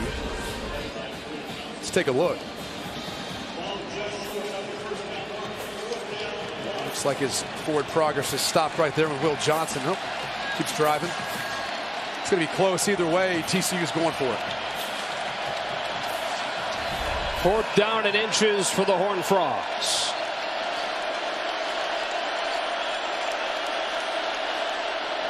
They boot Kenny Hill. Okoronkwo's waiting for him. It'll depend on the spot.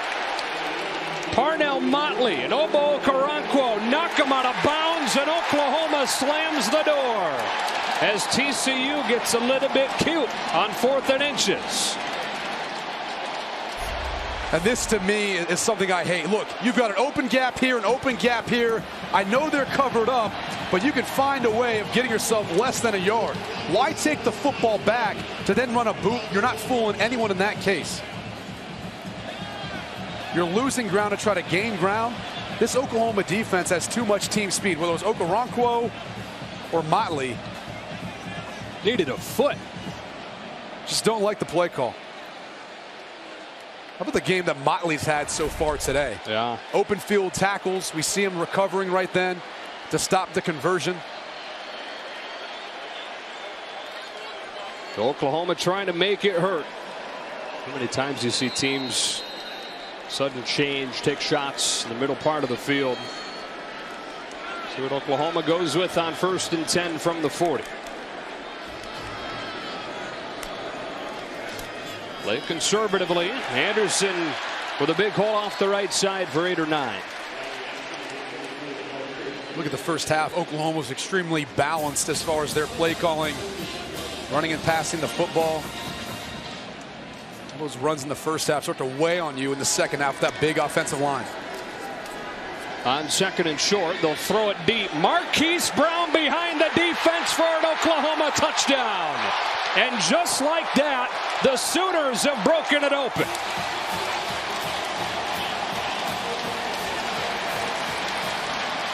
After the big first half that Mark Andrews had, watch the attention that he grabs in the TCU secondary.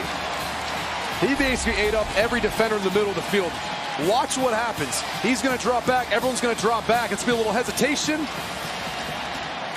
And then beating Isahaku downfield.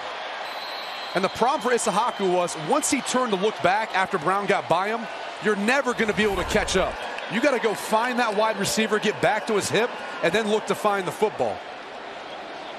He flashes that golden smile, the grill. The guy that Gus Johnson nicknamed Hollywood Brown. No chance for Isahaku to keep up with a guy with legendary speed who's got a long touchdown. Baker Mayfield and the Sooners with a 3-score lead.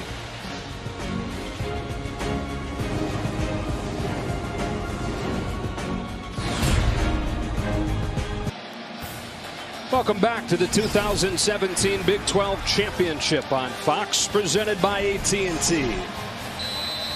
Just like that, the Sooners have exploded to a 38-14 or 17 lead, and Baker Mayfield has matched the Big 12 Championship game record. Al Roberson against Oklahoma back in 2003 had 4 himself, and we still got a long way to go in this one.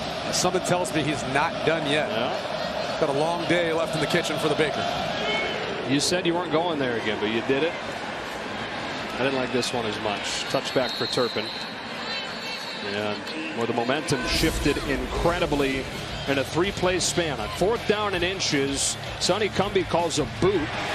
Kenny Hill gets popped out of bounds. 2 plays later, Baker Mayfield with a 54-yard strike to Marquise Brown. Yeah, and I loved the play calling too. Aggressive after you're able to get the 4th down stop. You can see Hollywood Brown. He said that's a wrap. Running off the field. And that's the thing, I think, when you get a 4th down stop like that, you got to take the opportunity to put your foot on the gas and not allow TCU to get a sense of we can still hang around in this game. We've done it once.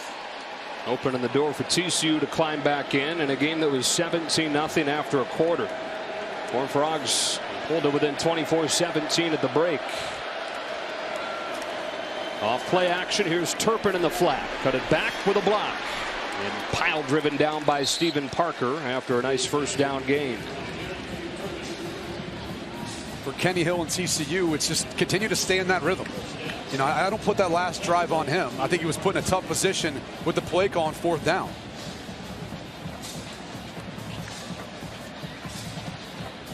Sonny Cumbie, first-year play caller. He was a co-OC with Doug Meacham, who left for Kansas, but this is the first time where Cumbie is the undisputed play caller. You got to give Gary Patterson and both Bob Stoops credit for going to Riley and Cumbie and opening things up for both teams' offenses. Screen for Desmond White. Got 5. You know, 2 old-school defensive-minded head coaches decided a few years ago they knew how tough it was to try to face the air raid, and they wanted to try to bring on guys like Lincoln Riley, like Sonny Cumbie, who had previously been in Texas Tech under Mike Leach, to help open some things up and adapt with the times. That's why you've seen TCU and Oklahoma have so much success since they've made those changes. Yeah, both those coordinators you're talking about, those Texas Tech ties. In fact, Cumbie was on the team while Riley was a student assistant for a couple of years under Leach. They lose a yard here with Alana Lua, and it's 3rd down. Wes Overton there with Caleb Kelly. The biggest question is going to be who's going to step up for TCU. Someone's going to have to make a contested catch. Diarras has made his fair share of plays today. He's the guy I'd be looking to if I got him in one-on-one coverage. On 3rd and 6, they run it, and Hill is swallowed in the backfield by Kenneth Mann.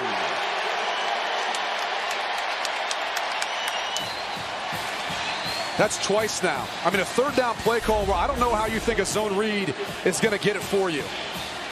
And there's Kenneth Mann, and you can see at the snap of the football, he doesn't commit so much to the running back or turn his hips. And I think that's what fooled Kenny Hill into thinking that he could try to get by him. And I honestly don't know, even if he got by man, if there was going to be any room for him. Yeah, the Cardinals sin, right? The read man tackles you as a quarterback. It's the 2nd time already in this half that they've had movement up front on a punt. But back to the play call, even if you're running the football and you're saying we're going to go for a 4th down. Kicking team number 35. 5-yard penalty. 4th down.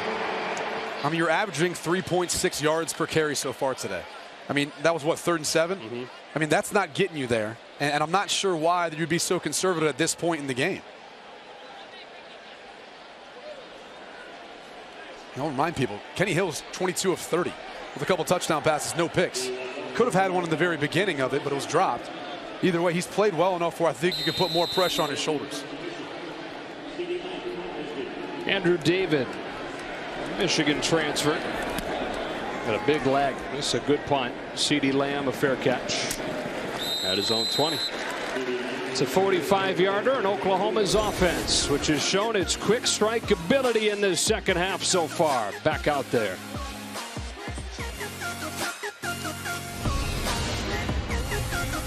Saturdays. Nick Orr is back in the game here in the 2nd half after he was suspended for the 1st half for his role in the altercation against Baylor last week. 1st down run for Rodney Anderson into the arms of Traven Howard. So far, it's not done much to help.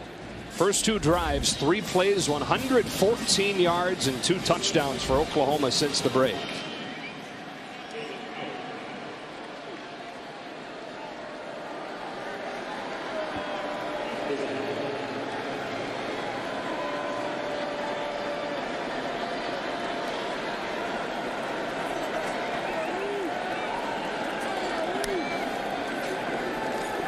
Play action.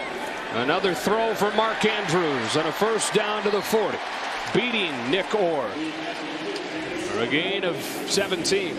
There's a really good tight end that's here in Dallas. Jason Witten kind of reminds me more of Mark Andrews, or the other way around. Mark Andrews reminds me of Jason Witten. Look at the patience at his route. Sells it, and gets back outside on Nick Orr. I mean, this Oklahoma offense is so tough to stop because of their ability to run the football. It makes the RPOs, the play action so impactful that it's just tough on a defense. I mean, you're constantly in that predicament of stopping the run and trying to cover guys downfield. Career high 7 catches for Andrews now. Ty Summers popping Rodney Anderson. Oklahoma, when they got out to that big lead against TCU on November 11, got a little bit conservative with the play calling in the 2nd half. That's part of the reason why TCU was able to shut them down. Not been too conservative so far in this 2nd half. 2 long touchdowns. No, and if you're TCU and Gary Patterson, you got to start putting some pressure on Oklahoma. They did at times in the first half. They're going to need to make something happen. Fake to Anderson. Andrews wide open underneath. Instead, Brown downfield, trying it again, and a pass interference penalty. Glad they never turned around and then just ran him over. And this will move it into TCU territory. This ball almost hit the Jumbotron. I mean, he threw that with so much trajectory. Defense, number 12. 15-yard penalty from the previous spot. Automatic. First down. Yeah, Mayfield's going there all the way. I mean, you saw Mark Andrews. You noted that. He was open. And what about this? When Brown falls down, he almost has the opportunity to catch it. Yeah.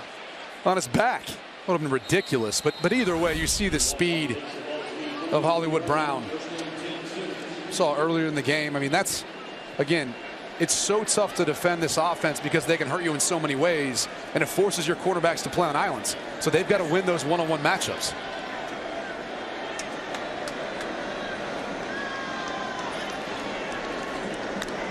On the 42 with the first down, here's Anderson with a short gain. Hollywood Brown has had that long touchdown early on in the second half. First-year JUCO transfer. He was 125 pounds as a high school senior and was a late qualifier academically, so he took a semester off of high school. Paid his way through a year at JUCO ball by working at Six Flags as a ride operator. Had a huge year at College of the Canyons and then chose Oklahoma over West Virginia. He's really come on as this year has gone on. On 2nd and 7, Mayfield looks to throw. In trouble, gets rid of it, incomplete. Wanted Brown, but behind him. Mayfield actually had Brown earlier in the route. Unfortunately, because he had to move in the pocket. Then end up having to find a separate window, but you're going to see him work to the inside. And see right there, once he gets past Ty Summers, but Mayfield had to pull it down, move in the pocket at that point in time.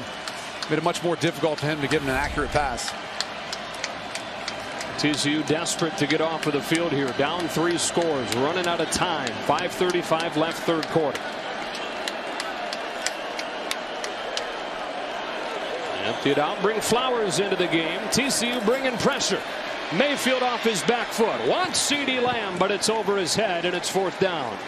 Ty Summers, the man that applied the most pressure. TCU elected to force the issue. Get the ball out of Mayfield's hands. Watch the pressure off the edge. You're going to see Flowers right here. He's going to kind of bluff the edge and watch how he releases. And he would have been wide open. No one was responsible for him. Missed opportunity there for Oklahoma. And now the first punt for Oklahoma today. They didn't punt until late against West Virginia last week. Austin Seibert handles all the kicking duties for the Sooners. This one, wow. Jordan Thomas, a much maligned season at corner, makes a fantastic special teams play to bat that thing back inside the goal line. The senior out of Klein, Texas. Watch this. The focus and concentration. It's one thing if you're down there as a punt return, it's hard enough to catch it. But as one of the gunners running down to try to down it, typically you don't see cornerbacks with those sorts of ball skills. No, yeah. And how about the punt by Seibert? And you mentioned it. You know, he was one of the best cornerbacks in the Big 12 last year. Came into this year, battled through a little bit of injuries. He hasn't played as well as he has in the past. Good to see the senior with a nice play here in the Big 12 championship game. So TCU starts from its own 4.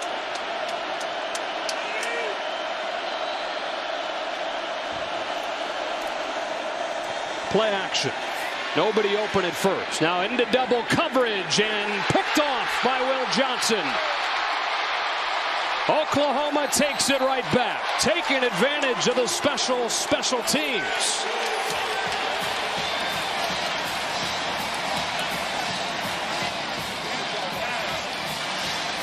And these are just the back-breaking decisions that you cannot make. He's going to eye up the quarterback the entire time. And this play-action fake and the entire play just took so long to develop that it allowed Will Johnson to get his second interception of the season. The awareness, too, to get his feet down, go up and get the additional yards. The fifth-year senior out of Baltimore, Maryland.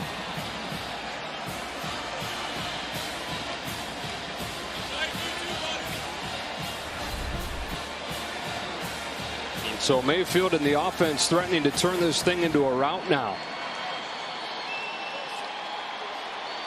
John Diar said no chance. And it's first down for Oklahoma at the TCU 17. We've seen Mark Andrews, the man who's been targeted so many times. One of two things is going to happen. I think they want to, one, try to run the football. But I wouldn't be shocked either if Dimitri Flowers didn't get involved. He's been good so far today in some of their pass pros, some of the running. The ruling on the field is confirmed. Interception, first down. So after saying they were going to take a look, it's confirmed. Sam Johnson got a foot down. Seemed pretty definitive. Yeah. It's good here. It's good here even on Sundays. Yeah, it is. Big 12's been aggressive and stopping for the replays, wanting to make sure they get it right. First down and 10 from the 17-yard line. Anderson leveled by Ty Summers. Second down coming up. Now, Ty Summers has just had a solid year for TCU, and he's so versatile. Put him on Mike linebacker. He's played as an outside edge rusher at times this season due to some of their injuries. Junior out of San Antonio, Texas. He's a quarterback there in high school. A lot of quarterbacks on this TCU defense. And look at it. I think it helps them recognize different concepts, what an offense is trying to do, allows them to play faster. Mayfield steps up and eludes another man. There is a flag down as Mayfield goes down. Ross Blacklock eventually got it. It looked like they were trying to set up like a downfield screen to Mykel Jones. Holding. Offense, number 58. It's a 10-yard penalty from the previous spot. Replay second down. Eric Wren. It's their center. And as Mayfield moves, let's see right there. Although maybe you could have made a case. It might have been on Drew Samia as well. But there's the tug on Bosan's jersey. And kind of a sarcastic cheer from some of the TCU fans who thought that there should have been holding penalties on back-to-back plays in the first half.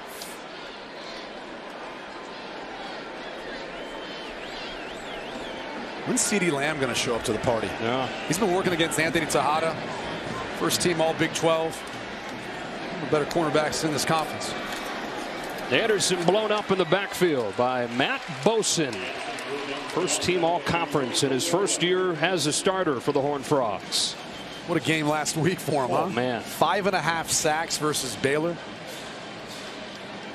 It's a half sack shy of the NCAA record. They're going to need him here on third down. The Oklahoma coaching staff talked about him before the game, saying he's just relentless. The guy never gives up on plays. He's the type of guy you got to bring your lunch pail for, you know. You're going to be there all day.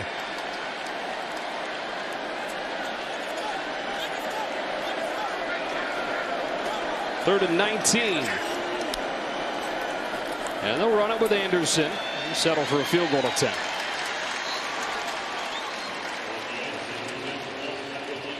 And that's a good stop by the TCU defense. Now, it came via a little bit of help getting a penalty, but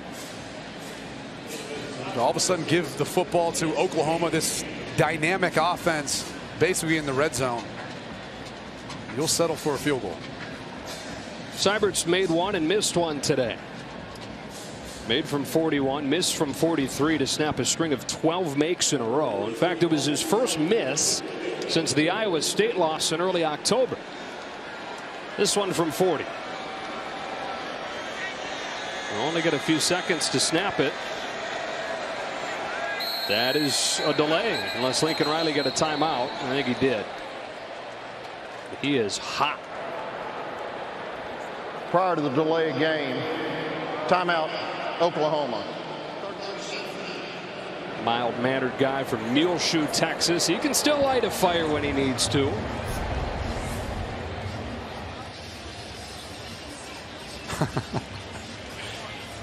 Yeah, you wonder as he gets older, does he calm down a little bit more? Maybe that doesn't bother him quite as much, being up 21 points. But I think this team is trying to prepare for bigger things after this game. Obviously, they don't want to make these sorts of mistakes. Eating up a timeout. You take a look at Lincoln Riley's profile. 2 years as the O coordinator, was the top coordinator in the country, as the Broyles Award winner in his first year under Bob Stoops. And for the first time since 1998, somebody other than Big Game Bob roaming the sidelines.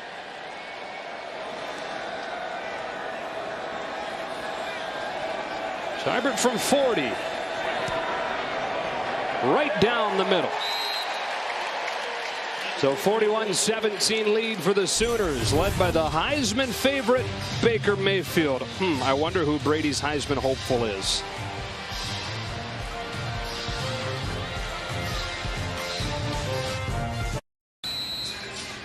Third quarter just like the first quarter. 17 for Oklahoma, nothing for TCU. Joe Davis, Brady Quinn, Bruce Feldman, Petros Papadakis, and Mike Pereira. Kenny Hill's got to get back on track. 3 of 8 for 51 yards and interception since the half. A touchback, and Hill in the offense will start at the 25. We talked about it going to break. Heisman discussion, there isn't much of one at this point, is there? Yeah, you said hopeful. There's no hopeful about it. I mean, I think it's Baker Mayfield's at this point. There's no doubt the way he's played this season. I got Mayfield as #1. What Bryce Love has been able to battle through with an ankle injury for half the season and still putting up so much production for Stanford. He's #2, and Saquon Barkley, obviously limited in the second half of the year, but I think this is going to look very similar to Bruce. Bruce? Actually, Brady is not. Yes, I agree. Baker's running away with the Heisman. The one thing that's interesting for me is who's going to be third. I got Bryce Love second. As much as I love Saquon Barkley, and you know I do. He does. If Kerryon Johnson has a big game today, or if Jonathan Taylor runs all over Ohio State, they could get in my third spot. Okay. Emmanuel Beal stopping Desmond White. Yeah, you see Bruce always hedging. Always hedging with his Heisman. Big fan of those big calves of Saquon Barkley's, Bruce is. That guy's got the Adonis effect, man. Walks out in the field. I don't know how high that booth was in East Lansing, but you could point out without a jersey, nothing. You could tell exactly who Saquon Barkley was. Let's take a look at Kenny Hill in the first half and second half. Look, this has kind of been the story of his career. There's times when he's unbelievable, and there's times when he's struggled. Desmond White dances to the outside, gets around Trey Norwood, and ushered out of bounds a few yards short. Third down. Trey Norwood, the true freshman of Fort Smith, Arkansas. What a job he's done stepping in. With Jordan Parker out and Jordan Thomas not having a great year. He's missed some time with injury. He had to step up, and he has. You know, last time these teams played, Oklahoma started 3 true freshmen in the secondary. Trey Brown at the other corner, Robert Barnes at a safety. He's only got 7 pass breakups, which that means he's getting tested, but he's answering the call. Option on 3rd and short. Hill will cut it upfield for a first down. Oklahoma's pass defense much better the last couple weeks. Of Kansas and West Virginia, both to less than 140, but there have been some ugly games. And let's face it, it's rough trying to defend the pass in the Big 12. But they gave up 463 to Baylor, 368 in the loss against Iowa State, 448 in Bedlam. Today, 217 for Kenny Hill and the Horned Frogs. Throwing sideline, John Diar's on the money for a first down. Well, again, I think I attribute their struggles at times or inconsistencies on defense for Oklahoma to some of the injuries. I mean, they've sustained injuries at every level. I mean, Matt Romar, he was a key piece up front. Jordan Parker at cornerback. They've had a bunch of players miss time. You know, when Chance Sylvie came in versus Iowa State, I mean, he struggled. I mean, and that's going to be expected when you've got a young player who's only a sophomore, hasn't played a ton of football. I mean, these offenses in the Big 12 put so much pressure on you defensively, not only just to get lined up, but a lot of times you play on islands, plays are extended, you'll cover guys longer. It's tough duty. Mike Stoops is a popular guy for Oklahoma fans to point at when things go wrong for the defense, but this guy's doing a heck of a job when you consider the things that he's gone through with the injuries they've had and what you're facing week in and week out. You look at their conference rankings in defensive stats, they're in the top half in just about everything. Kyle Hicks brought down by Emmanuel Beal. Emmanuel Beal was there, but Parnell Motley came flying up at the cornerback position to set the edge and basically turn back Hicks to Beal. Can't say enough about this young man, the way he's played so far today.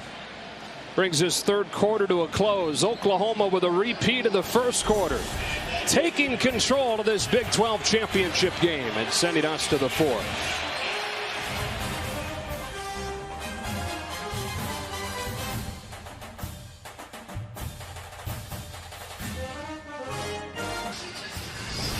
Back in the 2017 Big 12 Championship on Fox, presented by AT&T. Back and forth this game is gone, but 2 of the 3 quarters dominated by Oklahoma. 17-0 in the first and in the third. And they've got a solid grip on this one as we start the fourth. Joe Davis and Brady Quinn. Third down and long for Kenny Hill in this offense.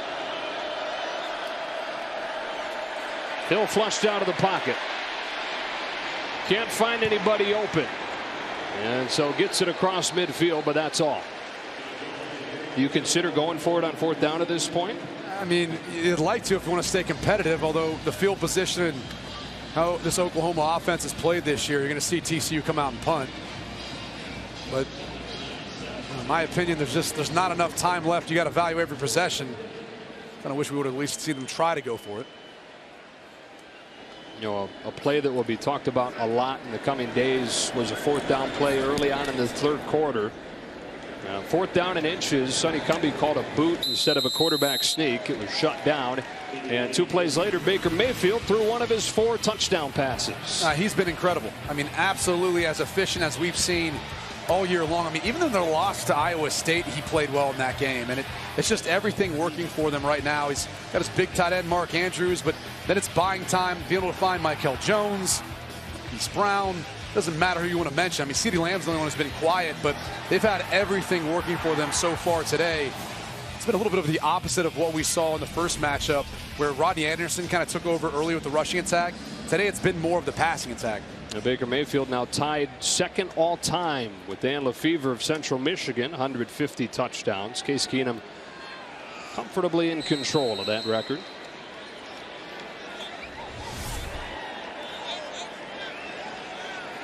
One of the great careers in college football history. Anderson trying to get outside. TCU rallies and shuts him down.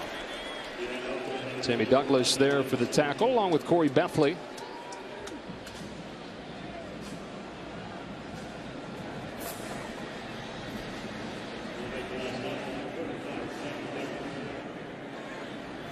This TCU defense is more complicated than you see in college football. A lot of different moving parts and communication going on. Their front 4, front 5, they have one call. Their back end has another call, and then they divide the field by field and boundary for their call. Anderson, good vision, and he's got a first down.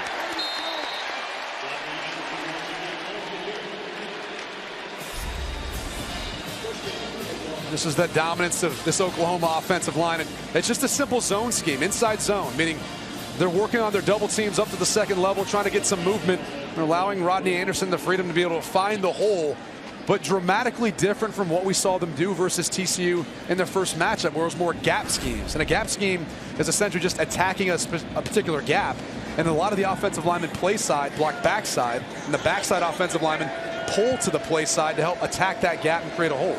77 yards for Anderson today. First down from the 21. Mayfield gives it to him again, and he gets 5. Stopped by Ty Summers. We're talking about Mayfield. Really, statistically, one of the great careers in college football history. For a guy who started at Lake Travis High School outside Austin, had just one FBS offer. It was to Washington State, so he decided to walk on at Texas Tech. Won the Big 12 Freshman of the Year, but decided to transfer. Didn't see eye to eye with Cliff Kingsbury on a few things. sat out for a season and ran the scout team, just tore them up. And won the job over Trevor Knight 2015. He's now minutes away from his 3rd Big 12 title in as many seasons as the starter. Anderson again, first down. Just think about his career as an Oklahoma quarterback. I mean, he's kind of attached or aligned with Lincoln Riley in his career since he got here to Oklahoma. It's been a system that has really played to the strengths of Baker Mayfield's skill set. Those two have really fed off of one another. Mayfield, a guy who has always played with that chip on his shoulder that the country's gotten to see this season, for better or for worse. Anderson on first down, stopped by Ty Summers. Check in with Bruce. Guys, there's a bunch of NFL scouts here, and Baker Mayfield's going to be pretty polarizing, I think, because obviously he doesn't have ideal size. Then again, he's as tall as Drew Brees and taller than Russell Wilson. And when everybody talks about whether it's going to be Josh Rosen coming out or Sam Darnold, when you watch this guy, he delivers every time. He's a great leader. He throws well on the run. He's got plenty of arm.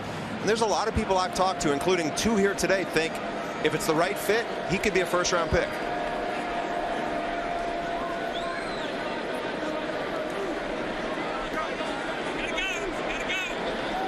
Ready for this 2nd and 7. Heavy dose of Anderson here. Not much there. And following up on that conversation, Bruce said it. Look, it's situation, circumstance. I think it's got to be the right offensive, system and fit. But you look at the qualities that he has. I mean, look, he's got a lot of mobility. You've got to have that at the NFL level nowadays. He's incredibly accurate, not just from the pocket, but even on the run. And that's not something that's easy to teach. I mean, if you don't have it by now, it's hard to develop that. And I think he makes everyone else around him better. I mean, you look at this group of wide receivers and pass catchers coming into this year, a dramatic difference from the production they had last year. Throws this one incomplete, and they'll bring the punt team out with the pressure from L.J. Collier. The polarizing part is going to be, some of that edginess, some of the things that we've seen him do, whether it's outside of, football or on the sidelines like we saw in Lawrence, Kansas. And to be quite honest, I hate admitting this, but some people might not mind it as much as others. I mean, others might not want that as their franchise quarterback, and others might say, you know what, I don't mind it. This is a fiery guy. I know what I'm drafting. I know what I'm getting in Baker Mayfield, and I know what I'm signing up for. But if teams tell him he's too small, it won't be the first time. I don't think that's going to be the case, though, for the reasons Bruce kind of pointed out. But so he sees well. He throws well over the middle. And that's usually the concern with a shorter quarterback. There's KaVontae Turpin. Look out. KaVontae Turpin makes the kicker miss and runs it to the 35. That is a 54-yard return for Turpin, who finally got an opportunity in the return game. Seibert's limited him in kickoffs with a bunch of touchbacks. He averages 14 yards of punt return for the season. I think the thing that sticks out most is his ability to make people miss, and then it's the speed. I mean, defenders have an incredibly hard time of being able to take angles on him because of how good he is at getting to the edge and just exploding to the outside. Surprised Seibert even got a hand on him. 4 return touchdowns in Turpin's career. This, by the way, is still a 3-score game. 24. You need 3 touchdowns and 3 2-point conversions. It's on the mind of Kenny Hill and the Horned Frogs with 10:29 left. Knocked down. Hill catches it and gets a yard. Help the old completion percentage. Yeah, that's one where you really rather just bat it down. Is it worth just getting a yard? Oh, man. It's fine. It's just your natural reaction. You can't help it. E.J. Ward does a good job getting his hands up. That's what you're coached to do if you can't get there in time. But you can't help it. I mean, you'd rather someone not intercept it, but at that point, just hit it down to the ground. Your instincts ever take over and give yourself a reception like that? Oh, of course. Yeah. It's the worst. Because then your next reaction is, oh crap, now I got to run the football. Right. Look where I am, right with the trees. Jalen Reagor, there's a flag down. Desmond White's going to get called for a penalty.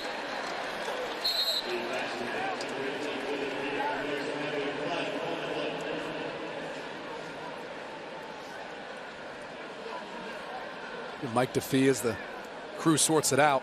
Guy's got some guns. Sure does, man. It's like my partner. not afraid of the weight room. Nope. You see him there today? No, I didn't. They stayed on our hotel? I don't know. I'm always just exposing the fact you didn't get in there today. I bet Mike did. Sort it out. Is there a better crew to have in case there was some bad blood, potential fighting? No, yeah. Mike right. DeFee, his crew. Start throwing bows. Look out. Personal foul. It'll go block below the waist. Offense number 10. 15-yard penalty. Replay second down. Mike Pereira, what do you see on this one? That's a good call, Joe. What you have is you have a block back toward the ball below the waist before the ball gets clearly beyond the line of scrimmage. You'll see him turn back, block toward the inside. Ball still at the line of scrimmage. That's what makes that illegal. Had the ball been beyond the line, the block would have been fine. The best in the business. So glad Mike's here today. It's so cool, isn't it? Oh my gosh. Although we instantly become the second and third best dressed in the booth. I typically try to wear vests. I couldn't wear one today. Oh gee. You chickened out on Mike P. You chickened out on me. A man of high fashion like yourself, Mike, knows that a two-vest booth is a faux pas. Thank you. And I'm not competing with Mike P, all right? There's no chance. I'm losing that battle every time. I'm just glad I know what a faux pas is, to tell you that. Second down, quarter of the field. Try to get a little bit back. Kyle Hicks for 5.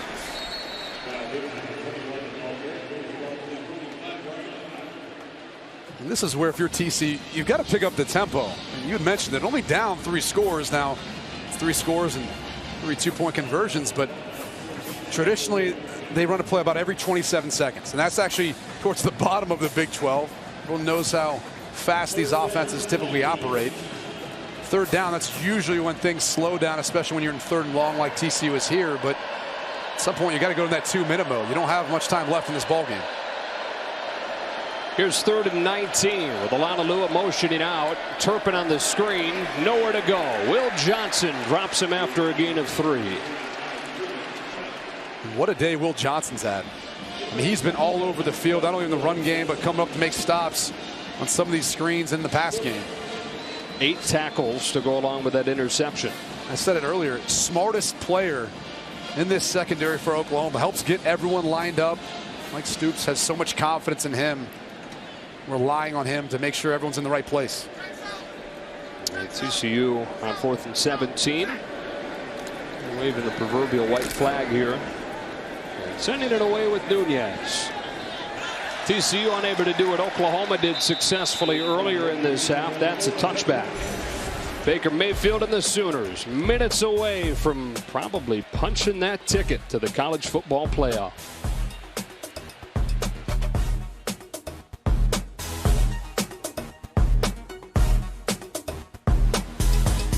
Has been brought to you by our good neighbors at State Farm. State Farm is here to help life go right. Back in the Metroplex. Arlington, Texas.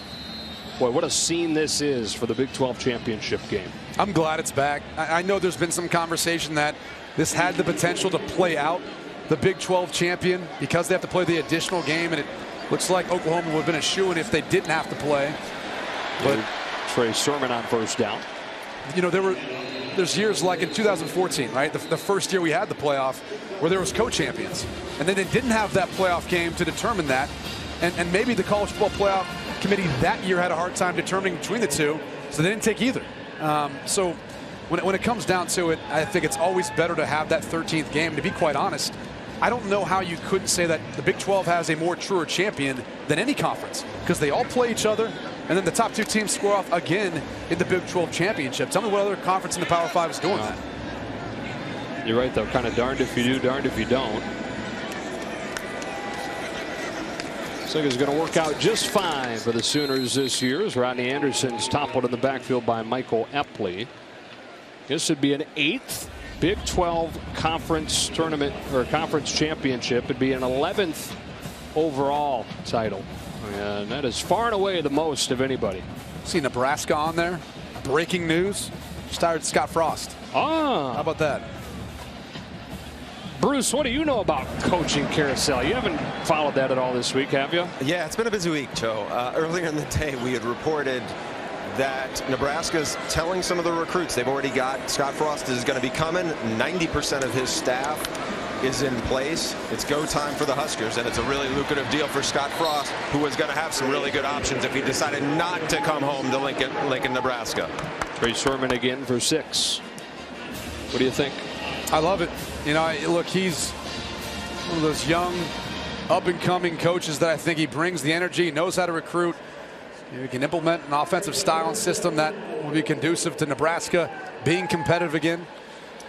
So, and look, I think it's big, too, when you bring in a guy who's a former player there. He understands what it means to the people locally, but obviously understands, too, what it means to the players who are coming there and how they can really develop as a young man as they continue their football career, whether it's in Nebraska or on into the NFL. Sermon, good patience, good strength. First down into TCU territory. 18 yards for the true freshman out of Georgia. And he is a load, 6 foot, 222 pounds. See why early on this season they tried to get Trey Sermon a bunch of touches. Heck, they even let him throw the football at times. He's got a halfback pass in there. It's just a stacked group of talented, skilled players at Oklahoma. Can anybody slow these guys down? I don't think so. I mean, I'm going to be honest with you. It doesn't matter who goes in the playoffs. I know people think that this Oklahoma team in the Big 12, that they don't play defense. No, these offenses are that prolific. They're that difficult to stop when you look at all the different things that they put in front of you, and you combine that with Baker Mayfield and his high level of play as things get a little bit chippy.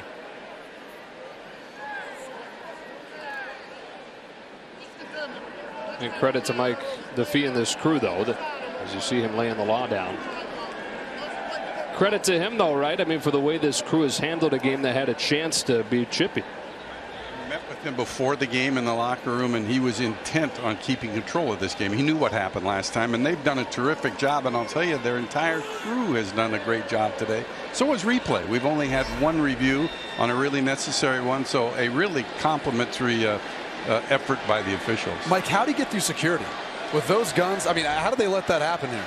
Well, you know, he works hard at it, and you know, it's like I calculate, but I think he takes so much pride in this that, you know, and it really shows in the leadership of his crew. I have to tell you, this is the first time in Big 12 championship history that they brought a whole crew that worked together all year. And to me, their performance today, I think it showed. In the past, it used to be all-stars. All-stars. Right? It was all-stars versus a crew that had worked 11 games together. When you do that, you know your strengths, you know your weaknesses, you cover for each other. Terrific job.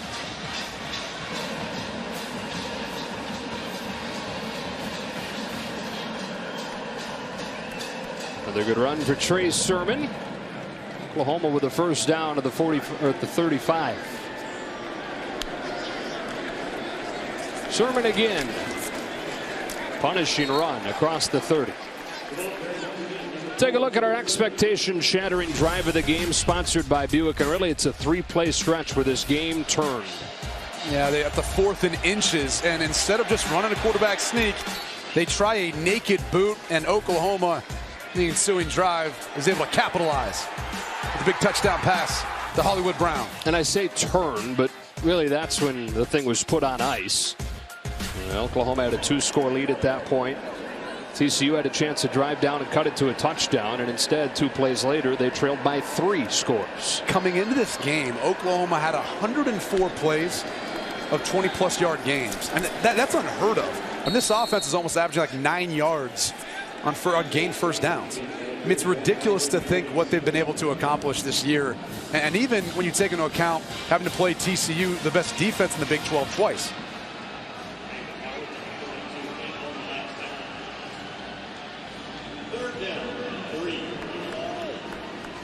Third down and short.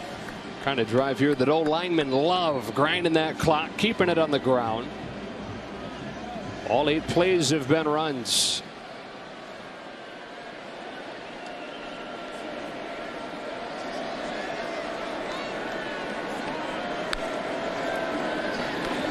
Sermon again. But Traven Howard, in what is going to be a losing effort, has been spectacular. 15 tackles for the TCU linebacker. And the guy's just got so much heart. I mean, he's 6'1", 213 pounds. That's the size of most safeties. He's played linebacker the entire year. He's a tackling machine. He's incredibly athletic, a sideline-to-sideline guy chasing down the football. I mean, you can't say enough about the season that he's had and really what he's meant to this TCU defense since he got to Fort Worth. More tackles than anybody else under Gary Patterson. 4th down and 1. They keep the offense out there. And hand it to Sermon for a 1st down.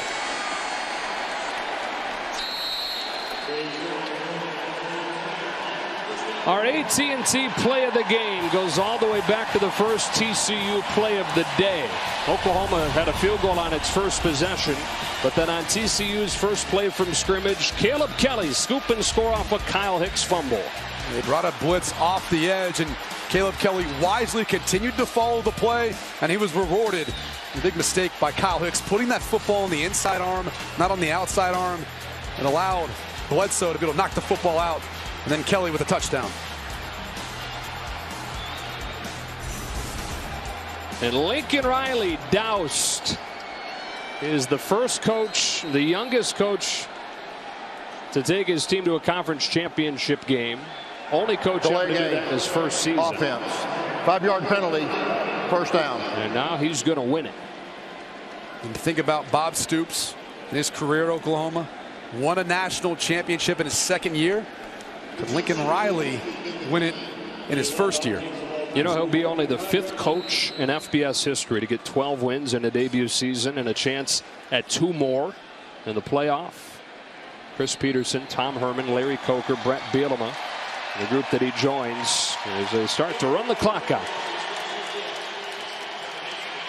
Incredible to think what he's been able to accomplish, and as well as Baker Mayfield.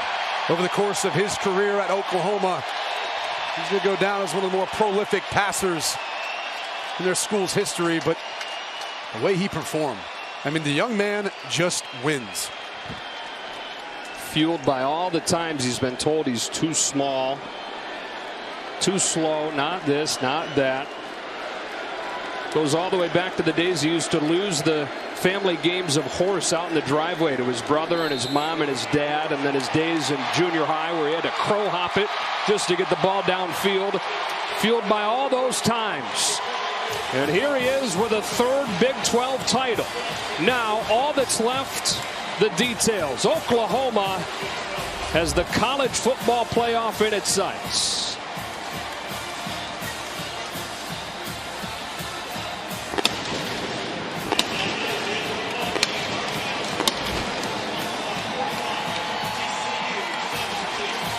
And for TCU, it may feel like a disappointing season, but coming from where they were just a year ago, a dramatic improvement. This is a team that's still got some youth.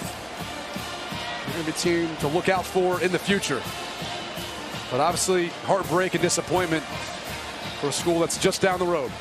Bruce has a guy who had a career day, Mark Andrews. Mark, 2 touchdown passes today. For you, what was really clicking against this defense? Really, it was just great play calls, getting put in the right situation, and you know, we prepared all week for the moments like that, and you know, I thank Coach Riley and my teammates to help me get those touchdowns, and it was really just preparation. Your quarterback Baker Mayfield is running away with the Heisman this year. What impresses you most about him? He's incredible.